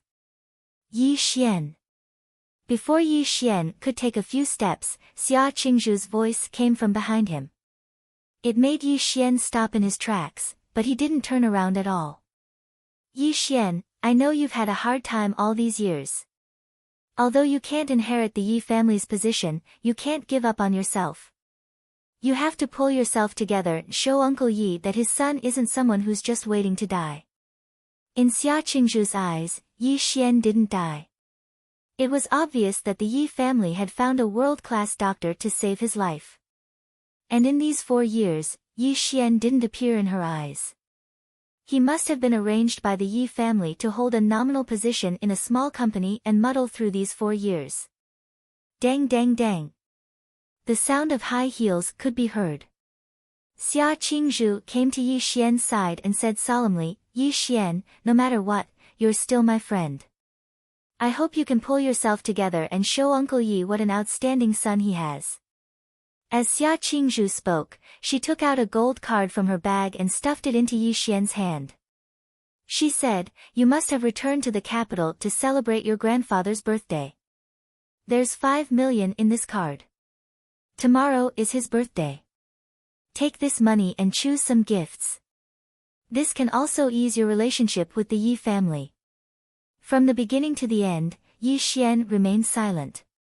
He looked at the gold card in his hand indifferently. A trace of contempt flashed across his eyes. Under Xia Qingzhu's astonished gaze, Yi Xian casually stuffed the gold card into the charity donation box set up in the restaurant and walked out of the restaurant. I'll accept your 5 million, but give this money to the children in the poor mountainous areas. Yi Xian gradually walked away. He didn't bother to explain to Xia Qingzhu. Xia Qingzhu looked at Yi Xian's disappearing figure with an extremely complicated expression in her eyes. In the hotel room, Yi Xian sat cross-legged. As he breathed in and out, a misty bloody light bloomed slightly. Suddenly, Yi Xian opened his eyes. A terrifying bloody light flashed across his eyes, and an explosion sounded in the air. Huff! Yi Xian exhaled a mouthful of turbid air. He walked out of bed and looked at the waning moon in the sky. His cold voice sounded in the room. So tomorrow is that old man's birthday. Looks like I came at the right time, Yi Xian said with a smile. However, his smile was extremely strange and gave people a sense of coldness. Today's encounter with Xia Qingzhu had caused Yi Xian's mind to waver a little. She even misunderstood him as a muddle-headed cripple. However, in Yi Xian's heart, he had already cut off the connection between him and Xia Qingzhu. From now on, the two of them would never cross paths again. Yi Xian also wouldn't explain to her that he was an immortal cultivator, an existence that transcended mortals. If he really did so, Yi Xian would feel that he was nothing more than a brainless idiot. Since he didn't care, why did he have to say so much? And this was Yi Xian's truest thought. The next morning, a set of ancient black clothes and a blood-red sword were placed on the coffee table. The morning sun rose from the east. The golden sunlight shone through the hotel's doors and windows into the room, making the two items shine with a mysterious splendor. The ancient clothes were called the Blood Sea Battle Suit, and the sword was called the Bloodthirsty Demon Sword. These two items were created by Yi Xian in the Blood Sea battlefield. Every time Yi Xian wanted to slaughter living beings, he would put on the Blood Sea Battle Suit and wield the Bloodthirsty Demon Sword. The corpses of countless living beings would be piled up at his feet. The Yi family. These two simple words were an obsession in Yi Xian's heart. Back then, when he and his mother were chased out of the family, they had been ridiculed and ridiculed. Yi Xian was a vengeful person, and he had never forgotten this grudge. Wearing the Blood Sea Battle Suit, wielding the bloodthirsty demon sword, and letting his gray hair down, Yi Xian seemed to have once again transformed into the undying heavenly lord of the Blood Sea battlefield. Pushing open the door and walking out of the hotel, Yi Xian strolled through the bustling streets. However, his attire was out of place with others, and attracted the curious gazes of many passers-by. Yi Xian didn't care about the gazes of the people around him. The direction he was heading in was the familiar Yi family courtyard in his memory. Chapter 34. The Yi family was one of the 8 major families in the capital. In the entire Xia country, the Yi family could be considered a first-rate family in the Xia country. In the military, political, and business world, there were many members of the Yi family who held important positions. The head of the family, Yi Canghai, was once a big shot in the political world of the Xia country. Although he had retired now, his influence was not to be outdone. It was a simple and grand courtyard house. Although the walls were slightly modeled, in a place like the capital, the value of such a courtyard house was simply immeasurable. Gongs, drums, and firecrackers rang in the sky. In front of the Yi family courtyard, countless luxurious cars were parked there, and there was an endless stream of people shuttling in and out. If there were reporters here, they would definitely be shocked to discover that everyone who entered the Yi family courtyard was a famous person in the military, political, and business world. Today was a joyous day. It was Yi Canghai's 70th birthday. A large longevity word was pasted everywhere in the Yi family courtyard, and there were dozens of birthday banquet tables. The noise of the guests was endless. Qingzhu, today is the old man's 70th birthday. Uncle is very happy that you can come. There's no need for gifts. Yi Hanchuan smiled and looked at Xia Qingzhu in front of him with a doting look in his eyes. Ha! Xia Taijun laughed and said, Old Yi, what are you saying? How can we be rude on old man Ye's birthday? Qingzhu, hurry up and greet Uncle Yi. Hello, Uncle Yi, Xia Qingzhu said politely. Good, good, good. Yi Hanchuan said, good, 3 times. His eyes turned slightly and he directly called his son, Yi Yu, who was beside him, and said, Qingzhu, it's not easy for you to come to our house. You have to get closer to her. Yi Yu was wearing a black suit and gold-rimmed glasses. He gave off a gentle feeling. He smiled warmly at Xia Qingzhu and said, Qingzhu, long time no see. Let's take a seat. Oh, isn't this Qingzhu's niece? Without waiting for Xia Qingzhu and her father to take a seat, a coquettish laughter followed. A middle-aged man and woman walked out from the inner courtyard, followed by a young man. Qingzhu greets uncles and aunts, Xia Qingzhu said politely. Yi Canghai had 3 sons in total. Yi Hanchuan and his son were from the 2nd branch, and the one walking towards Xia Qingzhu was from the 3rd branch. If Yi Xian was here, he would definitely recognize that the woman walking in front of him was the wife of his biological father, Yi Canghao. Moreover, this woman's background was not small. She was the eldest daughter of one of the 8 great families in the capital, the Nangong family. Behind her were naturally Yi Xian's biological father, Yi Canghao, and his younger brother, Yi Ping. Ping, why aren't you greeting your sister Qingzhu? Nangong Yun turned around and said to Yi Ping with a gentle smile. Greetings, sister Qingzhu. Yi Ping and Yi Ling, were twins and Yi Xian's biological brother. At this moment, he was wearing a casual suit and smiling at Xia Qingzhu. You're Yi Xian's younger brother, right? Looking at Yi Ping in front of her, Xia Qingzhu's eyes lit up and she asked him directly. As Xia Qingzhu's voice fell, Nangong Yun's expression changed slightly, but she didn't say anything. On the other hand, Yi Ping was stunned and Yi Xian's appearance appeared in his mind. However, he slowly shook his head and said, Yi Xian is indeed my elder brother, but he has passed away many years ago. Passed away many years ago. Hearing Yi Ping's words, Xia Qingzhu's expression changed. She had just met Yi Xian yesterday. How could he have passed away many years ago? Just as Xia Qingzhu was puzzled, Yi Canghao said in a low voice, Qingzhu, that unfilial son has died long ago. Don't mention him on such a joyous day. Yi Canghao was Yi Xian's biological father. He was dressed in a military uniform and had a serious expression on his face. He gave off a sense of majesty and was extraordinarily handsome. Although he was already middle-aged, he gave off the aura of a mature man. Okay, let's not talk about him. Let's take our seats. Old master is coming out soon. Nangong Yun smiled and let everyone enter the banquet hall. Secretary General Wu En has arrived. Vice-Chancellor of the Supreme Court has arrived. Major General Chen has arrived. Pan family has arrived. Shao family has arrived. During the banquet, news of the arrival of various big shots came from time to time, making the banquet even more lively. Ha! A burst of heroic laughter rang out. A silver-haired old man walked out from the inner hall accompanied by the Yi clan's first branch. He even cupped his hands towards the guests present and said, "I didn't expect that on this old man's 70th birthday, all of you would come to congratulate me. This old man truly feels ashamed. Congratulations to Old Master Yi for your great fortune and longevity. Today is Old Master Ye's 10th birthday.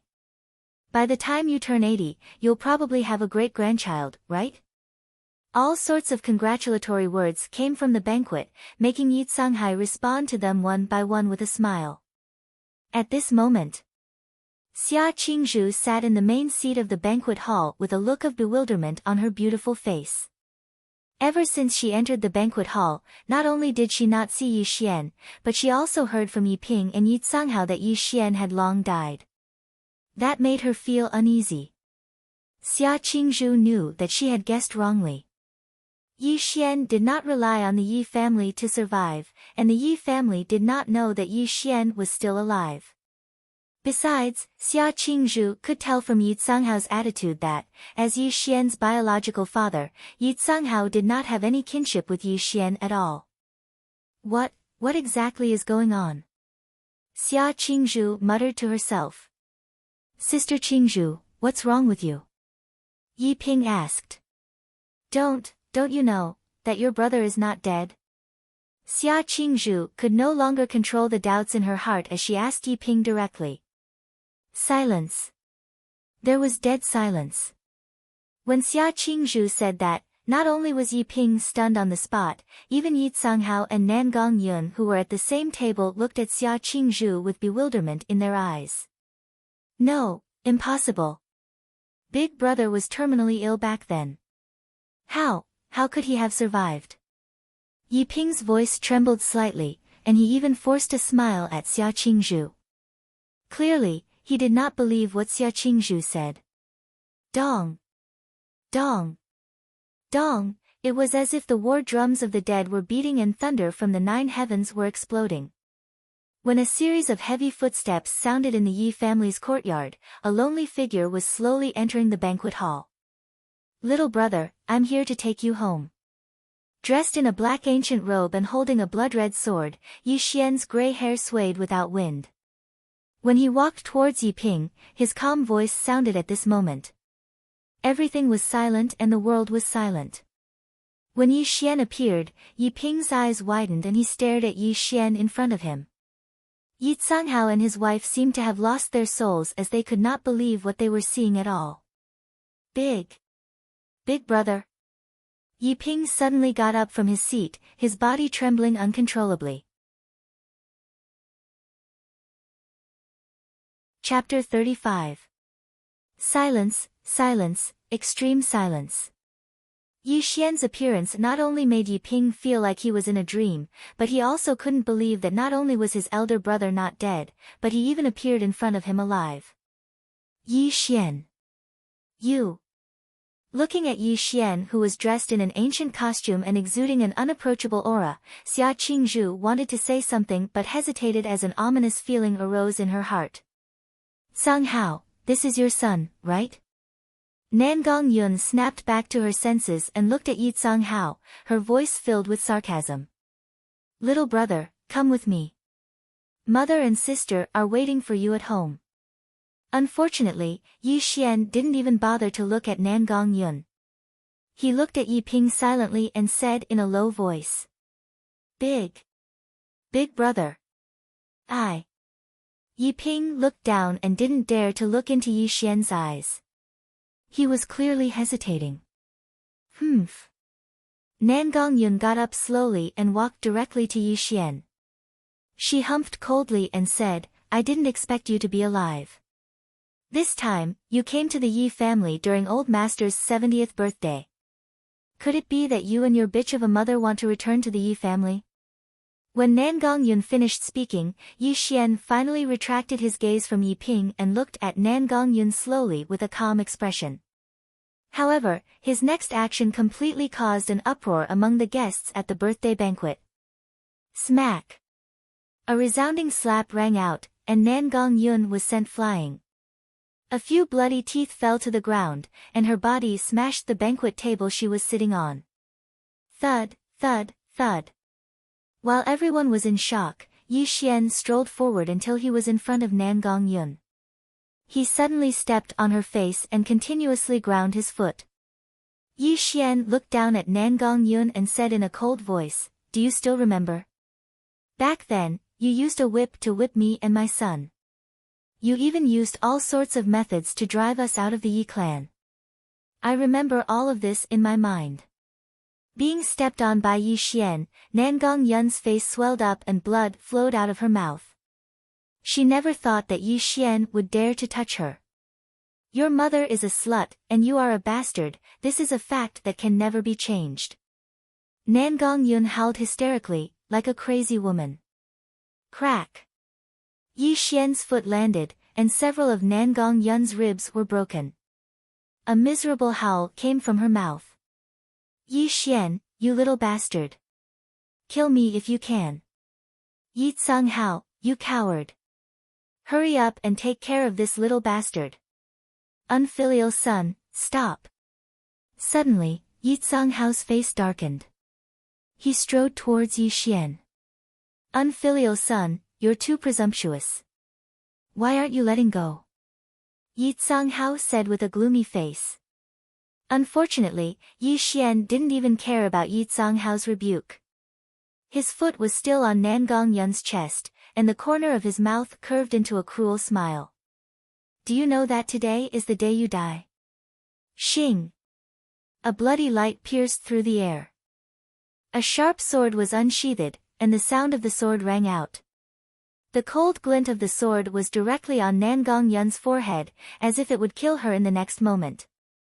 "Hao, you gave birth to a good son." Yi Hai walked over with an ugly expression. There were many guests beside him, and they surrounded Yi Xian. "Father." Looking at Yi Hai's gloomy expression, Yi Hao's heart also tensed up. It was Yi Hai's birthday today, and such a thing happened. Wouldn't this be a joke to outsiders? No matter what, Yi Xian was still his son. Now that such a thing had happened, he would definitely be punished by Yi Hai in the end. The position of the head of the family that he coveted was probably in jeopardy. However, in an instant, Yi Hao figured everything out. That also made him look at Yi Xian with an extremely sinister gaze. "Kid, no matter what, she's still your stepmother. Let her go," Yi Hai ordered Yi Xian, showing the bearing of a superior. "Brother, let auntie go," Yi Ping also quickly persuaded Yi Xian. "Auntie?" Yi Ping's words directly made Yi Xian frown. He then slowly looked at Yi Ping and said, "Say it again. What did you call her just now?" Looking at Yi Xian's cold eyes, Yi Ping's body suddenly turned cold. However, under the gaze of everyone in the Yi family, he could only look down, not daring to look into Yi Xian's eyes. He said, "Brother, no matter what, you and I have the blood of the Yi family flowing in our bodies. Although she's not our biological mother, she's still father's wife." Ha! Nan Gongyun, who was being stepped on by Yi Xian, laughed out loud and said, "Yi Xian, you little bastard. You still want to take your brother away from the Yi family. Ask him if he's willing." At this moment, Yi Xian closed his eyes slightly, and the veins in his hand that was holding the blood sword were bulging. He already knew that his underling would definitely not leave the Yi family with him. "Is it for glory and wealth?" Yi Xian murmured. When he opened his eyes again to look at Yi Ping, he said softly, "Or, is it for the so-called position of the Yi family's head?" Yi Xian's voice became calmer, but when Yi Ping heard it, his face turned pale and his body trembled slightly. After more than 10 breaths, he suddenly raised his head to look at Yi Xian, his face extremely flushed. Yes, I'm doing it for glory and wealth. I'm doing it to become a superior person. Do you know how hard we've been living in Jiangnan? I don't want to be an ordinary person for the rest of my life, and the Yi family can give me everything I want. At this moment, Yi Ping's expression seemed to be crazy as he continuously yelled at Yi Xian. Brother, wake up. We all have the blood of the Yi family in our bodies. We're born to be superior. Why do you keep going against the Yi family? Brother, let auntie go. I'll definitely plead for mercy on your behalf to grandpa and father, Yi Ping yelled loudly, as if he wanted to vent all the resentment that he had been suppressing all these years. Ha! Ping, you're right. Don't worry, as long as auntie is alive, I'll definitely treat you like my own son. Although she was being stepped on by Yi Xian, Nangong Yun was overjoyed when she saw Yi Xian's gloomy expression. She kept praising Yi Ping. Little brother, for the so-called glory and wealth, for the so-called superior, are you really going to give up on mother and Linger? Yi Xian moved his foot away from Nangong Yun's body, and the blood-colored sword in his hand drooped slightly. Faced with Yi Xian's question, Yi Ping bit his lips tightly and couldn't answer for a long time. That also made Yi Xian laugh self-deprecatingly and stop looking at Yi Ping. Unfilial son, look at what you've done. Why aren't you kneeling down and apologizing to your auntie? Seeing that Yi Xian had already let go of Nangong Yun, Yi Xian's expression softened a little, but he still reprimanded Yi Xian sternly. Apologize? At this moment, a gentle breeze blew past, causing Yi Xian's gray hair to flutter in the wind. A cruel smile appeared on his face. Chapter 36. Clang. The sword chi clanged and sanguine light filled the sky. When the bloodthirsty demon's sword was unsheathed, the sanguine light bloomed in the Yi family's courtyard and an extremely terrifying aura swept in all directions. Yi Xian seemed to have once again transformed into the immortal heavenly lord in the bloody battlefield. When he opened and closed his eyes, there seemed to be an endless sea of blood surging in his eyes. Buzz! It was as if the clear sky had exploded and Yama was after her life. Yi Xian took a step forward and directly appeared in front of Nangong Yun. The bloodthirsty demon's sword was placed horizontally at her throat, and the cold blade seemed to have blood flowing through it. At this moment, Yi Xian was in a slightly deranged state. As long as he gently slashed the bloodthirsty demon's sword, he would be able to take Nangong Yun's life. However, he did not kill Nangong Yun directly. Instead, he looked at Yi Canghai and his son mockingly and cruelly. Pushed. Little bastard, what are you trying to do? Unfilial son, if you dare to kill your mother, I'll make sure you die a horrible death. Yi Canghai and his son were no longer in the mood to think about why Yi Xian was an ancient martial artist. At this moment, Nangong Yun was in danger, and if she really died there, the Nangong family would definitely not let the matter rest. Brother, what are you doing? Hurry and stop, Yi Ping pleaded loudly with a pale face. At the critical moment, everyone was terrified and shocked by Yi Xian. Xia Qingzhu stared blankly at the man in front of her who had a murderous aura. There was an extremely complicated look in her eyes. So you're an ancient martial artist? No wonder, Xia Qingzhu laughed self-deprecatingly. She originally thought that Yi Xian had become a good-for-nothing in the past 4 years, but after seeing it today, she finally realized that he had become an ancient martial artist and was no longer the weak young man he used to be. However, was it really as Xia Qingzhu had thought? Was Yi Xian really just an ancient martial artist? Dark clouds pressed down and thunder rumbled. It was winter now, and yet, such a strange phenomenon appeared in the sky.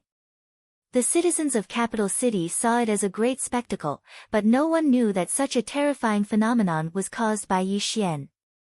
In the Yi family's courtyard, the King Yanluo of Hell seizes souls, while the King Yanluo of Hell demands lives. Yi Xian placed his sword horizontally across Nangong Yun's throat. He was currently smiling. This smile was indescribable, but when the father and son of the Yi clan saw it, they felt as though they had fallen into a dark abyss.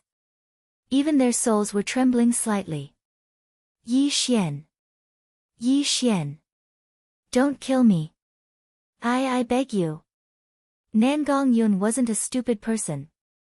If she still couldn't sense Yi Xian's killing intent, then she would have lived in vain for so many years. Begging humbly, no longer as arrogant as before. This was Nangong Yun's current state. Yi Xian, you can't kill her. Whatever you want, I can satisfy you. At this point, Yi Tsanghao's face was deathly pale and he lowered his stance. Although he and Nangong Yun were only married for political reasons, he couldn't let Nangong Yun die. Otherwise, his position in the Yi clan would be in danger. Yi Tsanghai also calmed down from his rage and said in a gentler tone, Xian, you are a descendant of the Yi clan. Grandpa was wrong in the past.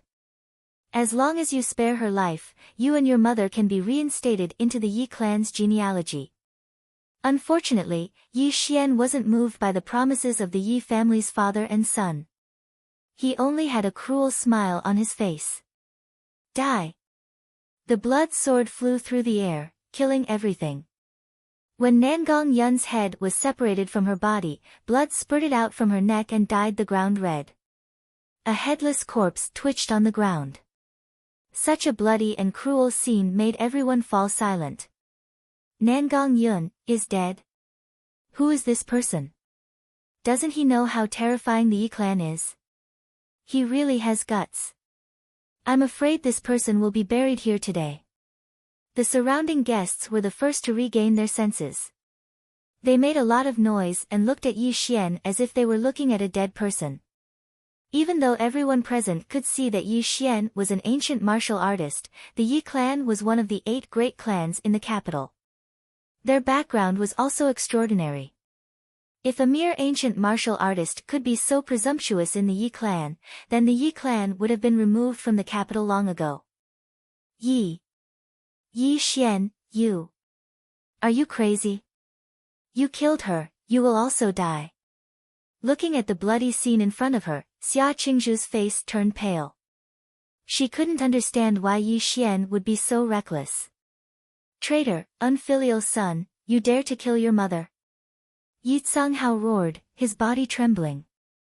Everyone, today is this old man's birthday. However, my unfilial son killed his stepmother. I ask everyone to be witnesses.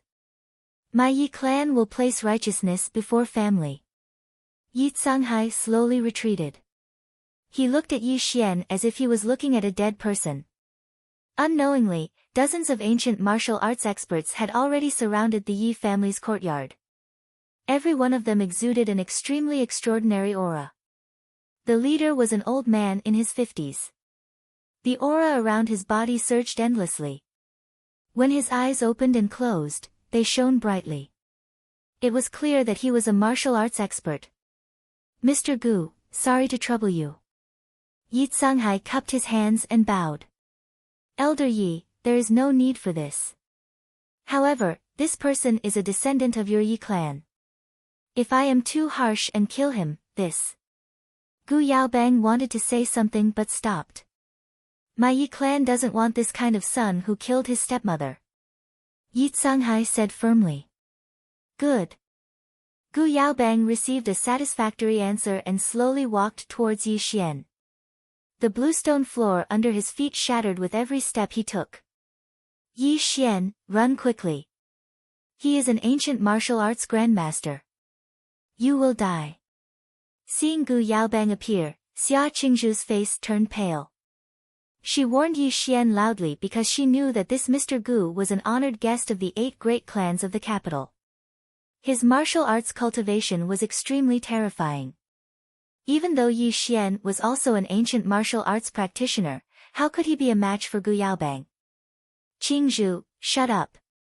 What nonsense are you talking about? Xia Taijun held his breath and directly scolded his daughter.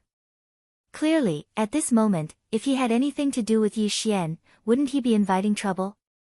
Young man, you only know basic martial arts, yet you dare to kill people here. Didn't your teacher tell you that there are some people you can't afford to offend? Gu Yaobang strode over as if he was passing judgment on everything. It was as if he didn't take Yi Xian seriously at all. If you surrender now, I can still spare your life. Otherwise, before Gu Yaobang could finish speaking, his hair suddenly stood on end. A great terror of life and death struck his mind, making him unable to continue speaking. Buzz! The void shifted and the air exploded. Yi Xian took a step forward. His terrifying physical body tore through the air and directly appeared in front of Gu Yaobang. Under Gu Yaobang's horrified gaze, Yi Xian's jade-like palm directly grabbed his neck.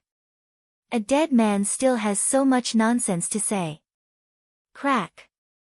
Yi Xian's 5 fingers exploded with a terrifying force. The sound of bones breaking could be heard. Gu Yaobang's eyes were wide open and his neck was irregularly twisted.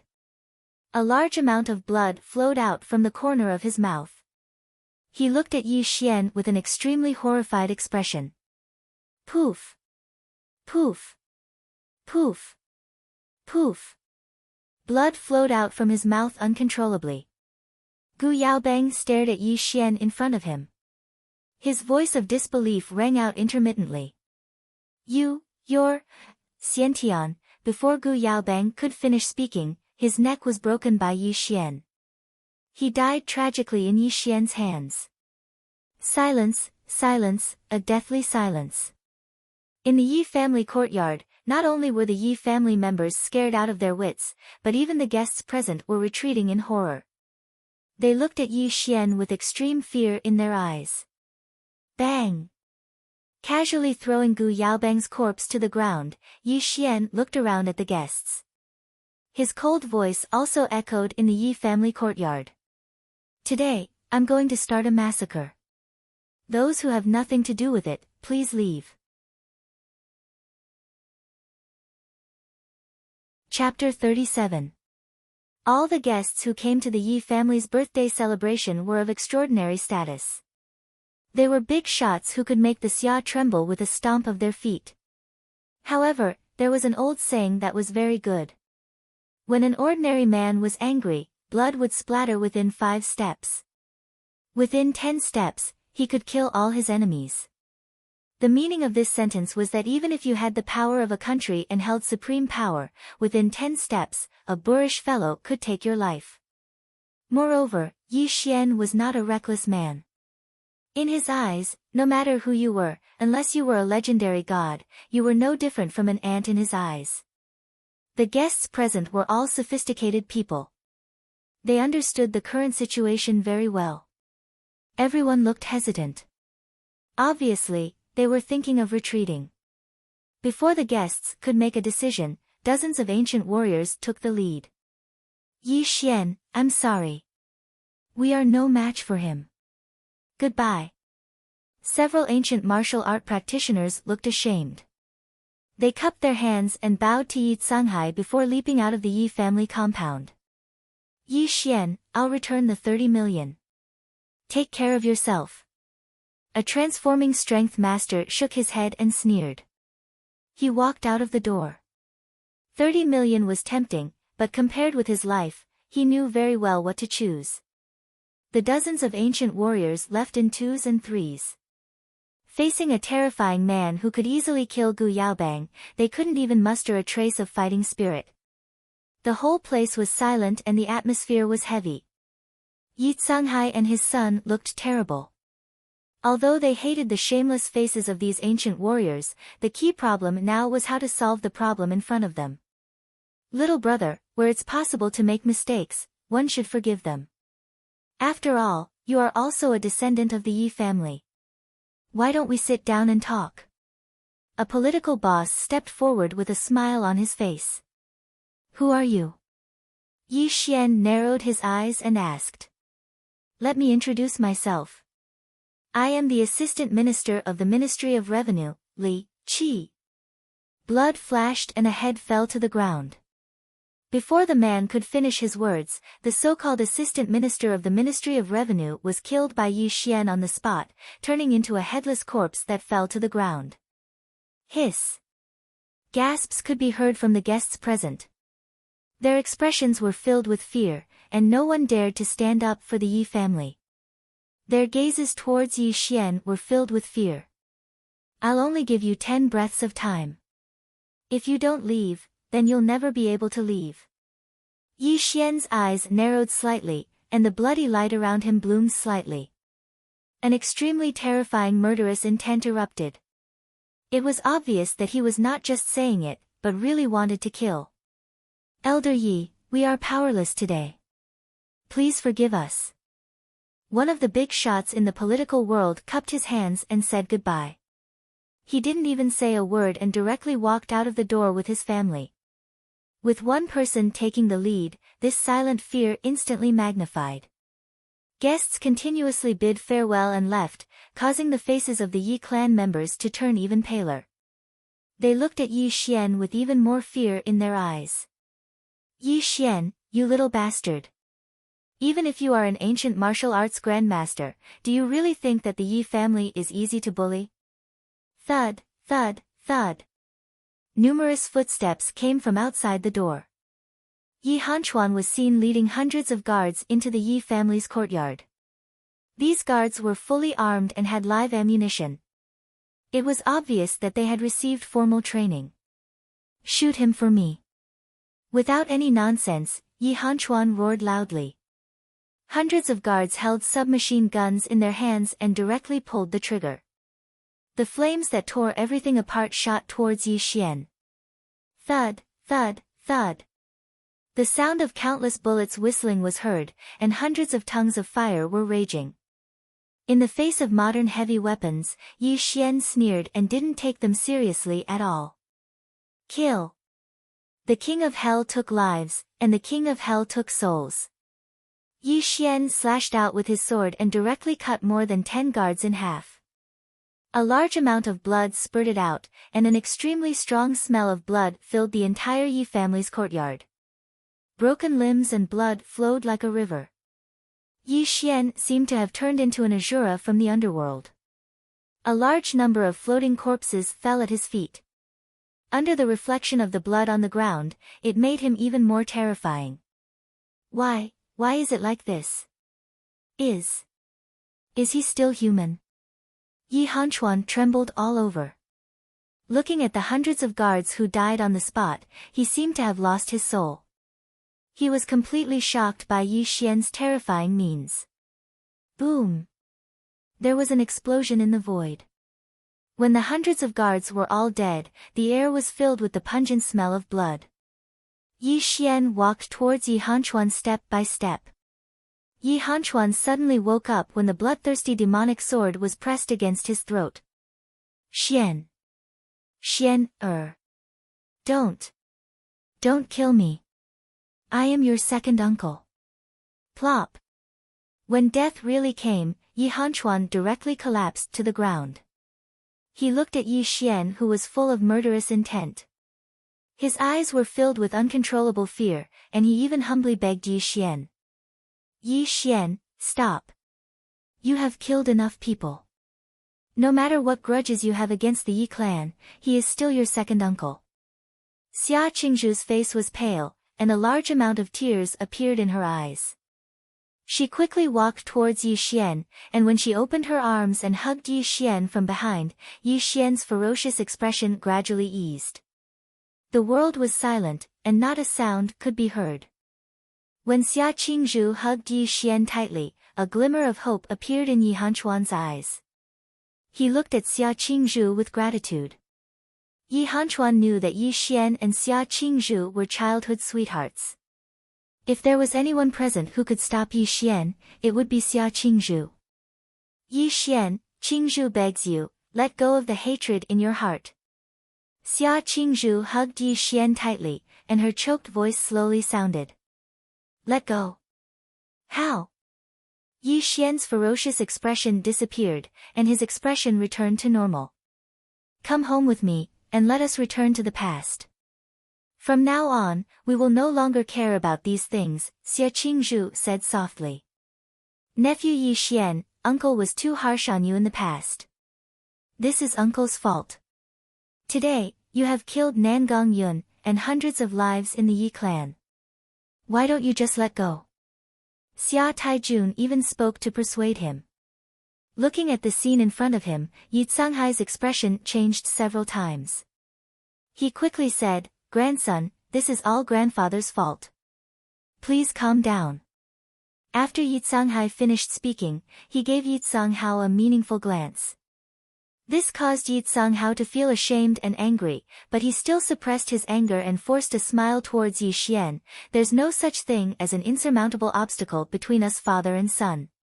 Father has let you and your mother down all these years, so I'll apologize to you." Puchi. Cold light flashed, and blood sprayed out. Just when everyone thought that Yi Xian was going to change his mind, the bloodthirsty demon sword pierced through Yi Hanchuan's throat. When Yi Xian pulled back the sword, a large amount of blood flowed out from his throat. Yi Hanchuan directly turned into an ice-cold corpse, floating at Yi Xian's feet. Why? Isn't he your second uncle? Seeing this scene, Xia Qingzhu stuttered. Suddenly turning around, Yi Xian casually pushed Xia Qingzhu away, causing her to stumble and fall to the ground. Yi Xian calmly looked at the woman below him, and a cruel smile appeared on his lips. Chapter 38. When he ordered his men to shoot at me, he became my enemy. As my enemy, his only fate is death. Yi Xian smiled cruelly. However, when Xia Qingzhu saw it, she bit her lips tightly. She felt that the Yi Xian in front of her was extremely unfamiliar. "You are not him. You are definitely not him. If you were him, how could you be so heartless?" Xia Qingzhu said with a trembling voice. Yi Xian slowly shook his head as he looked at the fear in Xia Qingzhu's eyes. His voice was slightly ancient as he said, "I'm still me. This has never changed in the slightest. It's just that I've long since abandoned my weakness. Don't you think it's a bit laughable that you, Xia Qingzhu, are trying to use your past feelings to tie me down?" Yi Xian's words exposed Xia Qingzhu's thoughts. Xia Qingzhu was stunned. She looked at Yi Xian in a daze with a hint of self-mockery in her eyes. Xia Qingzhu knew that she was wrong, very wrong. Just as Yi Xian said, she did want to use their past feelings to tie Yi Xian down. However, she never thought that not only had she changed, but the weak young man of the past had already turned into a cold and heartless person. "Yi Xian, in your eyes, am I a scheming woman?" Xia Qingzhu muttered to herself. Unfortunately, Yi Xian did not give any reply. This also made Xia Qingzhu's eyes flash with bitterness. She finally realized that she had no place in Yi Xian's heart. "Yi Xian, you bastard, give me back my father's life." Bang! Bang! Bang! 3 gunshots were heard and yellow bullets shot out. Yi Hanchuan was killed. As his son, how could Yi Yu not be sad and angry? This also made him completely crazy. He wanted to kill Yi Xian right there and then. Ashes to ashes, dust to dust. I will send you down to reunite with your father. Clang! A sword light flashed across the sky, cutting the weeds and eliminating the roots. A sword aura directly pierced Yi Yu's forehead, making his corpse lie in the Yi family's courtyard. "Bastard, you little bastard!" Yi Canghao roared. If there was medicine for regret in this world, he would have definitely killed this unfilial son back then. Otherwise, how could there be such a tragedy today? Boom! Yi Xian took a step forward, directly appearing in front of Yi Xian. This was the first time Yi Xian had looked him in the eye. "Do you remember? When I was 4 years old, I accidentally broke one of Nangong Yun's accessories. Because of Nangong Yun, you mercilessly whipped me. If it wasn't for my mother protecting me with all her might, perhaps I would have died under your whip."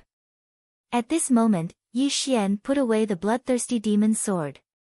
He seemed to have sunk into his memories, and his voice became even calmer. "Unfilial son, if I can give birth to you, I can also kill you. This is the Tao of human relations. When Yi Xian mentioned the past, Yi Canghao's eyes flashed with guilt, but it quickly disappeared. Instead, he roared at Yi Xian. Looking at Yi Canghao's angry expression, Yi Xian's expression was very calm. He continued, perhaps you're right.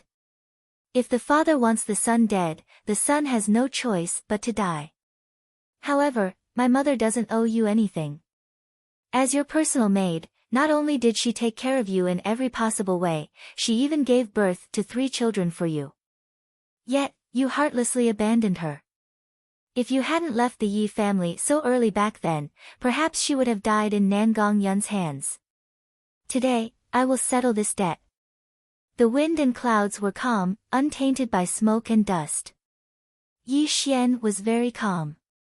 He slowly raised the bloodthirsty demon's sword in his hand and directly pressed it against Yi Xian's throat.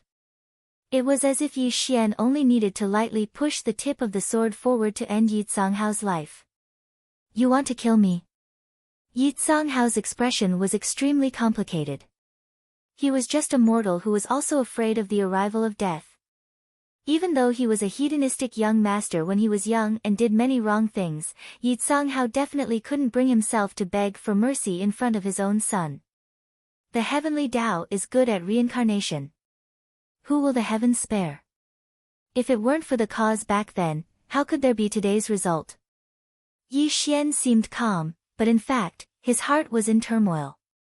He wasn't as calm as he appeared on the surface. Brother, are you crazy?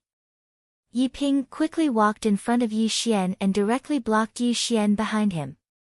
There was even a trace of hostility in his eyes when he looked at Yi Xian. For the so-called glory and wealth, for the sake of becoming a superior person, is this the reason you're stopping me? Yi Xian said in a low voice. Brother, the Yi family must not fall. This concerns my future. Take it that I'm begging you, let go, Yi Ping said in a trembling voice. Looking at Yi Ping in front of him, Yi Xian's body trembled slightly, and there was great bitterness in his eyes. His thoughts were in a trance, and a distant memory surfaced. It was when Yi Ping and his brother were sitting on a haystack when they were young. Brother, I, Yi Ping, swear to the heavens that one day, I will become a superior person and let mother, Ling, and you live a prosperous life. I, Yi Xian's younger brother, was born extraordinary. As long as I'm alive, I will protect you for the rest of your life. The 2 children and brothers swore to the heavens on that haystack. Those scenes of the past flashed past Yi Xian's mind, but Yi Xian never thought that there would be such a scene today. Little brother, do you know that if you weren't my biological brother and if I wasn't afraid that mother and Ling, would be sad, I would definitely kill you today. From today onwards, you and I are no longer brothers. I hope you can take care of yourself. Yi Xian sheathed the bloodthirsty demon's sword, and the blood sea battle suit fluttered without any wind. His grayish-white hair danced in the air as Yi Xian suddenly turned around and walked out of the Yi family's house. Yi Xian now felt very tired, not physically but spiritually. He finally understood what the shadow said to him. There were many emotions and desires in the boundless mortal world, and if he returned to the mortal world, he would suffer the pain of the boundless mortal world. At this moment, Yi Xian really wanted to return to the blood sea battlefield. Over there, there was only endless slaughter, and there was nothing to worry about. However, in the boundless secular world, even though he could match the current world, it made him feel even more lonely. Looking at Yi Xian's lonely back, Yi Ping had a complicated expression. He opened his mouth and wanted to say something, but he swallowed the words that were about to come out of his mouth. The father and son of the Yi family also heaved a sigh of relief. Clearly, they were able to escape from this calamity. That made the 2 of them sigh, but they didn't dare to say anything harsh to Yi Xian. Little brother, you've caused such a massacre today. Are you leaving just like that? All of a sudden. Before Yi Xian could walk out of the Yi family's house, the secretary of Wu En stepped forward and hundreds of ancient martial arts espers appeared behind him.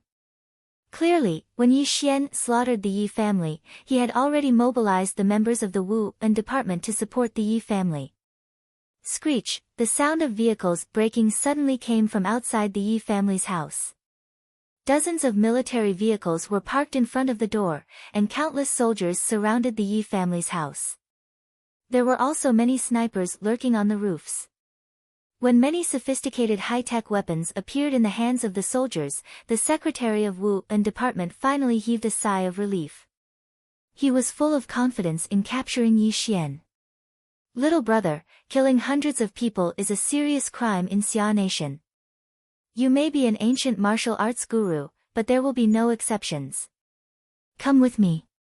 As the secretary of Wu and department of Xia Nation, if he let Yi Xian leave easily, he would be done for. Besides, he also firmly believed that Yi Xian would have no choice but to surrender in the face of those high-tech weapons. Besides, he had the members of the black-yellow ancestors behind him. Chapter 39. All the land under the heavens belonged to the king, and all the people on the shores of the land were the king's subjects. In front of the colossus that was the Xia kingdom, individual bravery was never worth mentioning. If every ancient martial ability user could do whatever they wanted, the Xia kingdom would have fallen apart long ago. Yi Xian understood this very well, but he did not regret what he had done today. When he stepped into the Yi family, he was already somewhat prepared. At this moment, seeing that the Wuan Bureau had finally made a move, the father and son of the Yi family were overjoyed. Xia Qingzhu slowly shook her head, knowing that Yi Xian had already crossed the bottom line of the Xia kingdom. Little brother, you are so young, yet you are able to step into the realm of ancient martial arts grandmaster. Just based on this talent alone, you can be said to be 1 in 10,000. However, you have indiscriminately killed the innocent, so you will receive the punishment you deserve. The secretary of Wu En said righteously. The wind was calm and the clouds were calm. However, the clouds in the sky were rumbling and rolling, and the biting cold wind was howling between heaven and earth. Yi Xian stood in the Yi family's courtyard with his hands behind his back. His expression was neither sad nor happy, but when his eyes opened and closed, the scene of a sea of blood kept flashing across his eyes. Today, their brotherhood had been broken. Yi Xian was already mentally exhausted, and he was even more tired of the mortal world. However, the secretary of Wuan had blocked his way, which also caused a huge change in Yi Xian's mood. Who was Yi Xian? He was an immortal cultivator. He was the immortal heavenly lord. In this mortal world, he was a god, an immortal, a demon, and a devil. Like a demon, like an immortal, like a god. The cold wind howled violently, and Tongtian's bloody light rose from the ground. At this moment, Yi Xian had truly become the immortal heavenly lord, and an extremely terrifying killing force swept in all directions. Rumble. Thunder filled the sky, and the void exploded. The Yi family's courtyard shook violently, and the ground around Yi Xian cracked like a spider web. The bloodthirsty demon's sword buzzed incessantly, and a bleak bloody light bloomed from the sword's body. The merciless six desires looked down on the world. Yi Xian was finally impatient. Since he returned to the mortal world, many restraints had been placed on him, making him feel no sense of freedom. Many scruples had bound his hands and feet, and these emotions that he had been holding back for a long time finally completely erupted at this moment. Sword. When Yi Xian's voice pierced through the 9 heavens, an extremely terrifying thing happened. Clang clang clang. Faced with such a terrifying scene, the deputy chief of Wu An's expression changed greatly. He was completely dumbfounded on the spot. As for the people of the Yi family and Xia Qingzhu, their eyes were wide open. They could not believe what they were seeing. Humans are like ants, not knowing the might of the heavens. Since you all want to die, I'll grant you your wish. Throwing away all loneliness and completely letting himself go, Yi Xian's true nature was completely exposed when he transformed into the immortal heavenly lord. His gray hair gradually turned blood red, and his blood sea battle suit fluttered without wind. When he opened and closed his eyes, it was as if there were two big stars rotating in his eyes, and the power that could destroy the heavens and the earth shook all directions. Kill! The blood sword swept across the sky, and killed all. A dazzling bloody light bloomed. When Yi Xian's sword finger fell, the bloodthirsty demon's sword moved along with Yi Xian's movement. A brilliant bloody light erupted from the sword's body, and it first slashed down at the Secretary of Wu and Security. Activate the Imperial Yuan Shield. Facing Yi Xian's unparalleled attack, the Secretary of Wu and Security's back was instantly drenched in cold sweat, and he roared even more violently. Buzz! A colorful light curtain appeared, and the high-tech weapons in the hands of hundreds of soldiers instantly emitted extremely terrifying beams of light. However, in an instant, a terrifying light curtain was formed in front of the Secretary of Wu and Security. Bang! It was like an egg hitting a rock. The light curtain exploded, and the Secretary of Wu and Security was directly blasted dozens of feet away like a kite with a broken string. His body was covered in cracks, and a large amount of blood kept flowing out from all parts of his body. If he was not an ancient martial arts master and had an extremely strong physical body, he would have turned into a cold corpse by now. Boom! He took a step forward, and the earth shook. Before the members of the yellow and black teams could react, Yi Xian suddenly appeared in front of the Secretary of Wu and Security. The bloodthirsty demon's sword floating beside him bloomed with a bloody sword light that could devour people. Don't worry about me. Kill him. At this time, the Secretary of Wu and Security finally realized that the person in front of him was not an ancient martial arts master, but an inhuman existence. Do it. The members of the black and yellow teams of Wu and Security were all made up of ancient martial artists and mutants. At this moment, their immediate superior was in danger, which made them instantly launch their strongest attacks at Yi Xian. Spiritual attacks, fire and water techniques, and sharp earth thorns drilled out from under Yi Xian's feet. A large number of ancient martial artists released their energy and attacked Yi Xian violently. Bang! Bang! Bang! The bloody light shield was impenetrable. Before the members of the two teams could get close, a bloody light curtain rose around Yi Xian, directly blocking their attacks. He just narrowed his eyes and looked at the Secretary of Wu and Security. A cold killing intent slowly rose from his eyes. You asked for it. You can't blame me for this. Yi Xian said maliciously. He slowly raised his sword fingers, and the bloodthirsty demon's sword buzzed excitedly, as if it would kill this person in the next moment. At the same time, in an unknown space in the Blood Sea battlefield, the endless Blood Sea was churning, and the bloody halberd spanned across the Blood Sea. The Tongtian's earth-shattering killing intent bloomed on the halberd, and the cries of billions of souls came from the halberd. Rumble. The sea of blood overturned the sky, and the ghosts howled miserably. The 1,000-foot-long blood halberd suddenly erupted with a bloody light that reached the heavens, illuminating the entire battlefield. At the same time, the 1,000-foot-long blood halberd underwent an extremely strange change. Buzz! The bloody halberd, which was originally thousands of feet long, was gradually shrinking until it was 3 feet long. This ancient ominous weapon actually broke the space barrier and disappeared from the Blood Sea battlefield. Kakik! When the bloody halberd disappeared without a trace, the endless Blood Sea suddenly churned.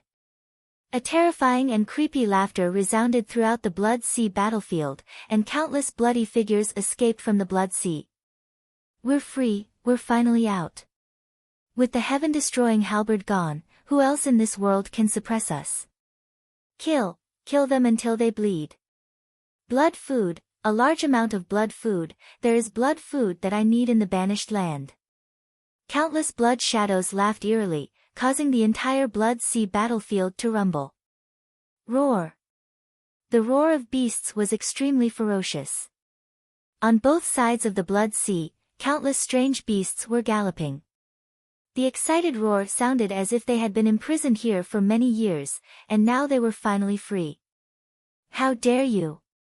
The Tong Tian moved, and celestial light filled the sky.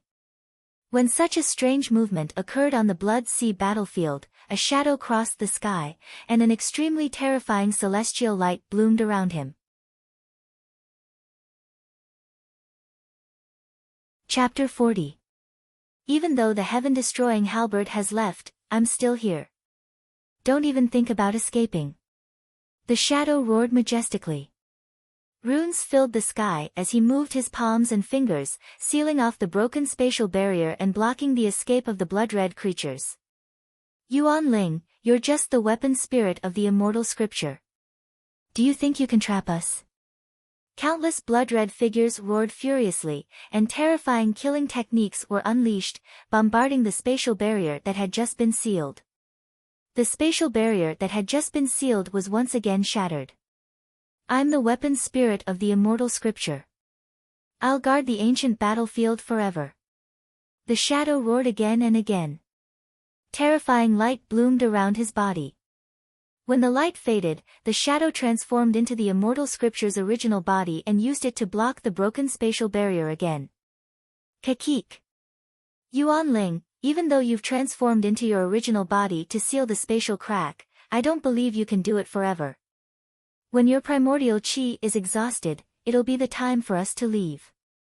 Countless blood shadows laughed wildly before dispersing in all directions. The countless beasts on both sides of the Blood Sea roared repeatedly, causing the entire battlefield to shake to the extreme.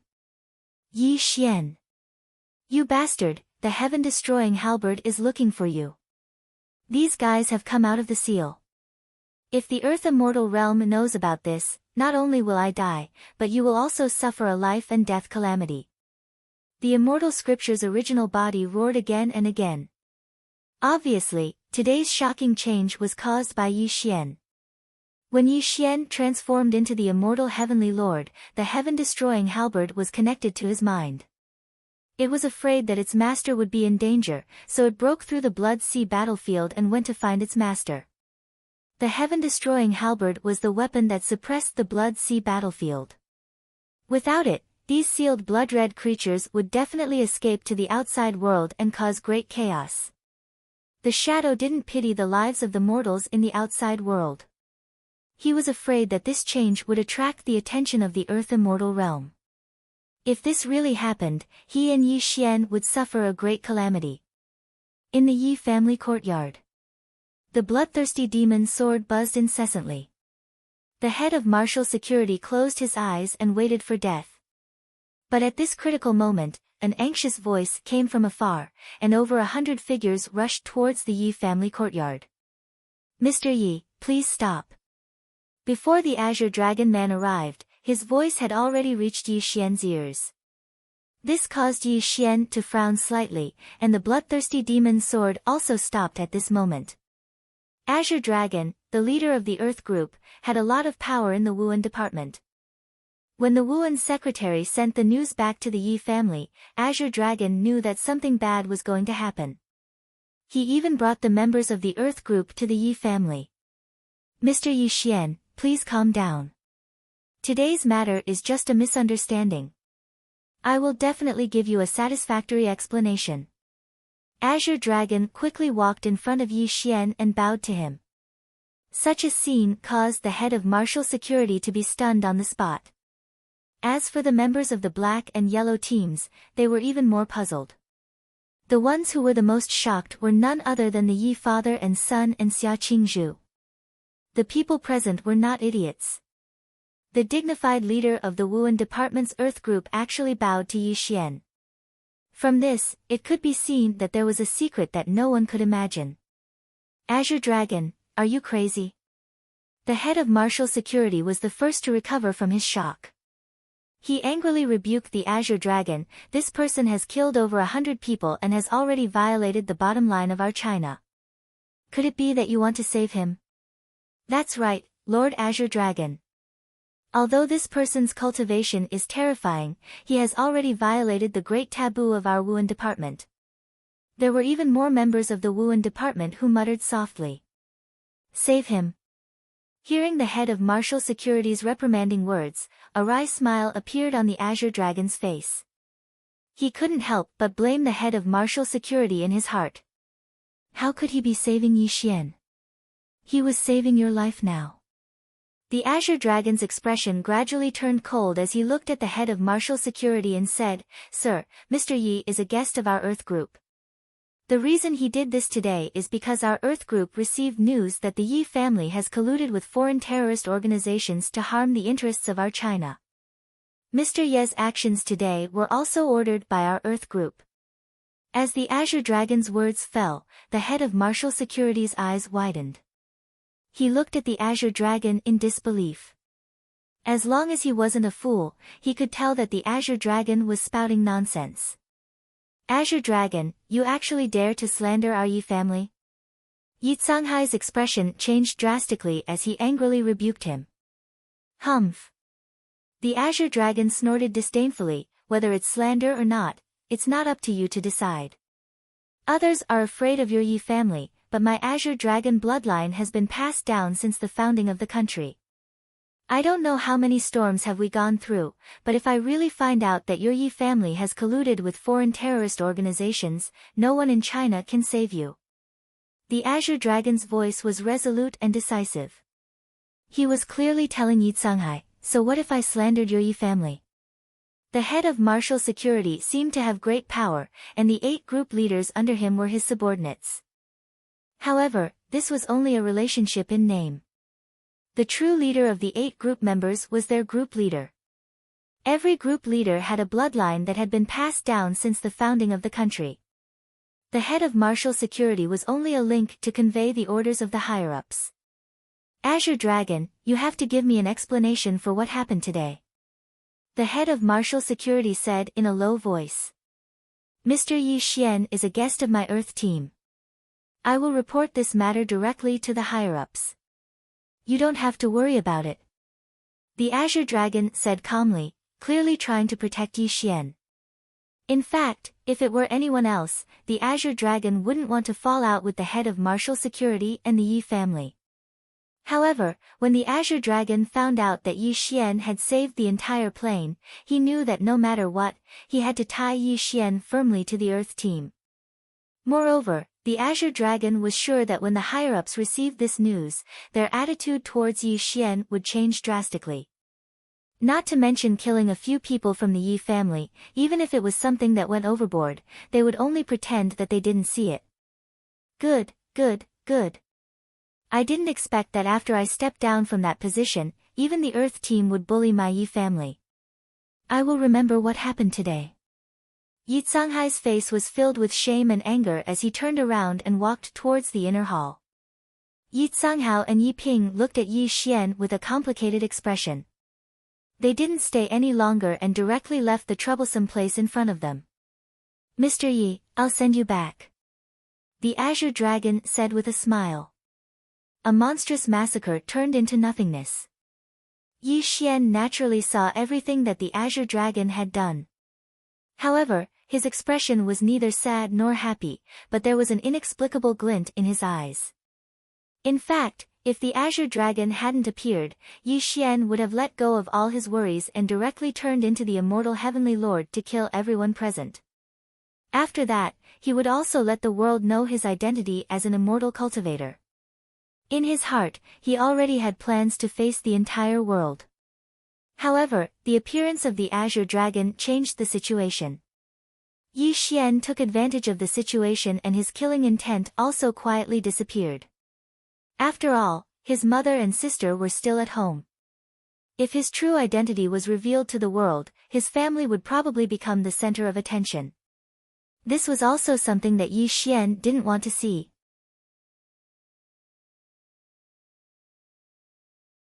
Chapter 41.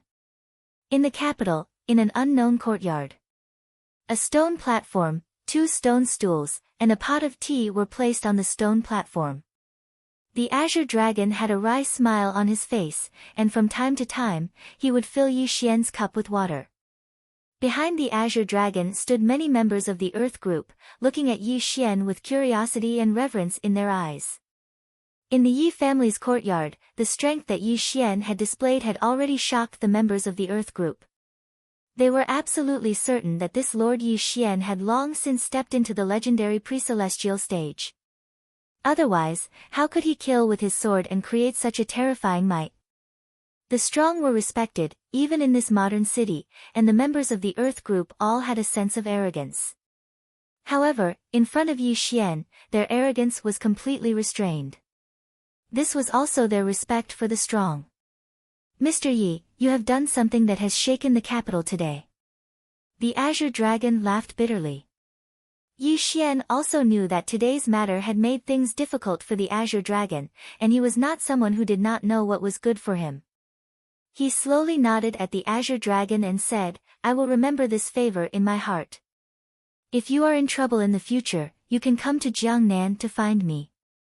After Yi Xian finished speaking, he returned the favor and handed an ancient book to the Azure Dragon. This is a qi nurturing technique.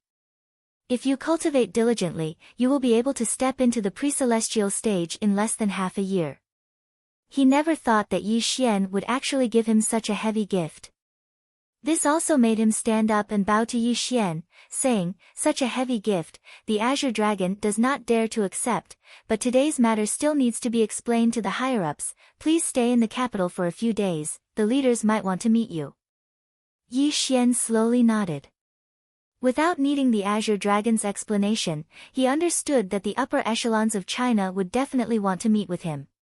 After all, the Yi family was one of the 8 great families in the capital, and although he did not kill the father and son of the Yi family, it had caused a huge negative impact. Alright, I'll wait for your news. Yi Xian said softly. At the same time, the upper echelons of Jingdo were completely shaken. As one of the 8 great clans, the Yi family had actually been slaughtered. Furthermore, it was done by a visiting official of the Wuan Bureau's Earth team. As the leader of the Earth team, Azure Dragon did not hesitate to offend the Yi family to protect this person. He also did not give the secretary of Wuan Bureau any face. When this news spread everywhere, the entire Jingdo also strangely quieted down. The 8 great clans of the capital were deeply rooted in power. In the 3 realms of the military, politics, and business, they had great speaking rights. Although they could not be said to be of the same breadth and branch, they all understood the principle of being intimately connected. This was no longer a matter of whether the Yi clan had lost face or not, but it involved the interests of the 8 great clans. Today, the Yi clan had almost been destroyed, and it was hard to guarantee that the other clans would suffer the same fate in the future. If the upper echelons of Xia country did not handle this problem well, it would cause a huge earthquake in Xia country's military, political, and business worlds. Watching from the sidelines and waiting for the results, this was the attitude of the 8 great clans. The Yi family and the Nangong family had entered and exited the residences of the big shots of the Xia kingdom many times. However, they always walked out with furrowed brows and did not get the results they wanted. Guns were loaded and the security was tight. In a secret meeting room, the 4 big shots of Xia country sat upright. The Secretary of Military Security stood beside them, and Azure Dragon stood among them with a calm expression. Tap, tap, tap. The sound of fingers tapping on the table was constantly heard. The Grand Marshal of Xia country, Li Lingguo, had white hair and a beard. Although he was already 70 years old, he gave people a sense of dignity without being angry. Secretary Lin, are you telling the truth? Li Lingguo frowned slightly, and his expression was very unpleasant. Marshal, what this subordinate said is true. This Yi Xian might have already stepped into the Xiantian realm and relied on his cultivation to run amok. He even slaughtered over 100 people in the Yi family. The head of martial security said with certainty. Khanate stage. Li Lingguo sighed and said, how rare. This old man has entered the Khanate stage. Although it has been more than 10 years, at his age, I am only at the transforming strength stage. Old Li, you can't say that. Although this person has entered the Khanate stage, he completely ignores the law. If he doesn't give the Yi clan an explanation, I'm afraid the 8 great clans will not let this matter rest. Prime Minister Zhang was in charge of Xia country's government affairs, so he knew how deep the water was. If it was not handled well, it would cause a great shock to Xia country. Humph. These damn national parasites should have been eliminated long ago. Look at the current military, political, and business world. Who doesn't have people from the 8 great clans? If this goes on, I'm afraid the peace and prosperity of Xia country will be nibbled away by these clans sooner or later. Xia Taizhan, the Minister of War, said bitterly and continued, I don't think Yi Xian did anything. It's a good opportunity to kill these people's spirit and let them know that Xia country belongs to the people, not a place where they can do whatever they want. Old Xia, although you say that, you should know that a slight move in one part will affect the whole situation, Prime Minister Zhang said in a low voice. Old Zhang, what do you mean? Marshal Li Lingguo frowned and asked. If we don't want to cause a shock to Xia country, we must punish Yi Xian. Prime Minister Zhang immediately made a decision. As Prime Minister Zhang finished speaking, Li Lingguo and Xia Tieshan's faces darkened. It was obvious that this decision was not what they wanted. As the Grand Marshal of Xia country, Li Lingguo was a person who cherished talents. If he really made a move on Yi Xian, wouldn't Xia country lose a Khanate stage martial artist? It had been decades since Xia country had seen a Khanate stage martial artist. Every appearance of a Khanate stage martial artist was Xia country's most precious treasure. I don't agree, Li Lingguo refuted directly. This Yi Xian suits this old man's taste. I don't agree either. Xia Taizhan sneered. You two old fogies, other than praising the so-called martial arts, what do you know? This is not a simple matter, but a major matter that involves the stability of the country. Although Prime Minister Zhang was a scholar, he naturally had to make the right decision when it came to the national interests. Bang! Xia Taizhan slammed the table and stood up. He rubbed his fists and said unhappily, Old Zhang, are you trying to quarrel? Old Xia, why aren't you sitting down? Do you want to fight with Old Zhang? Although Li Lingguo did not agree with Prime Minister Zhang's actions, he also understood that Prime Minister Zhang's decision was in consideration of Xia country's overall interests. For a moment, the atmosphere in the meeting room became intense. The Secretary of Wuan did not dare to interrupt. Azure Dragon's expression was calm and he did not make a sound. All right, stop quarreling. Suddenly, an old man sitting at the head of the meeting room spoke in a low voice. As his voice fell, the meeting room suddenly fell silent. If there were outsiders present at this time, they would be shocked to find that this old man appeared on television almost every day because he was Xia country's highest decision-maker. Sir, what do you mean? Prime Minister Zhang glared at Xia Taizhan and then looked at the number 1 sir.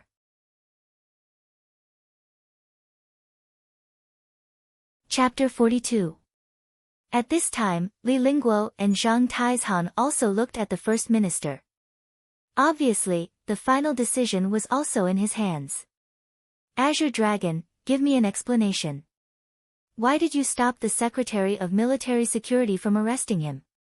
The First Minister had a kind face. When he spoke, it was like the spring wind and rain, but it also gave people a sense of dignity.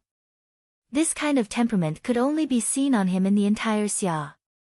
Azure Dragon first bowed to the several big shots of the Xia, and then said unhurriedly, Greetings, ministers. What I want to say is a big secret. Except for the few of you, I don't want anyone else to know this secret. Secretary Lin, you can leave first. Li Lingguo directly ordered. Yes, Marshal. The Secretary of Military Security looked embarrassed.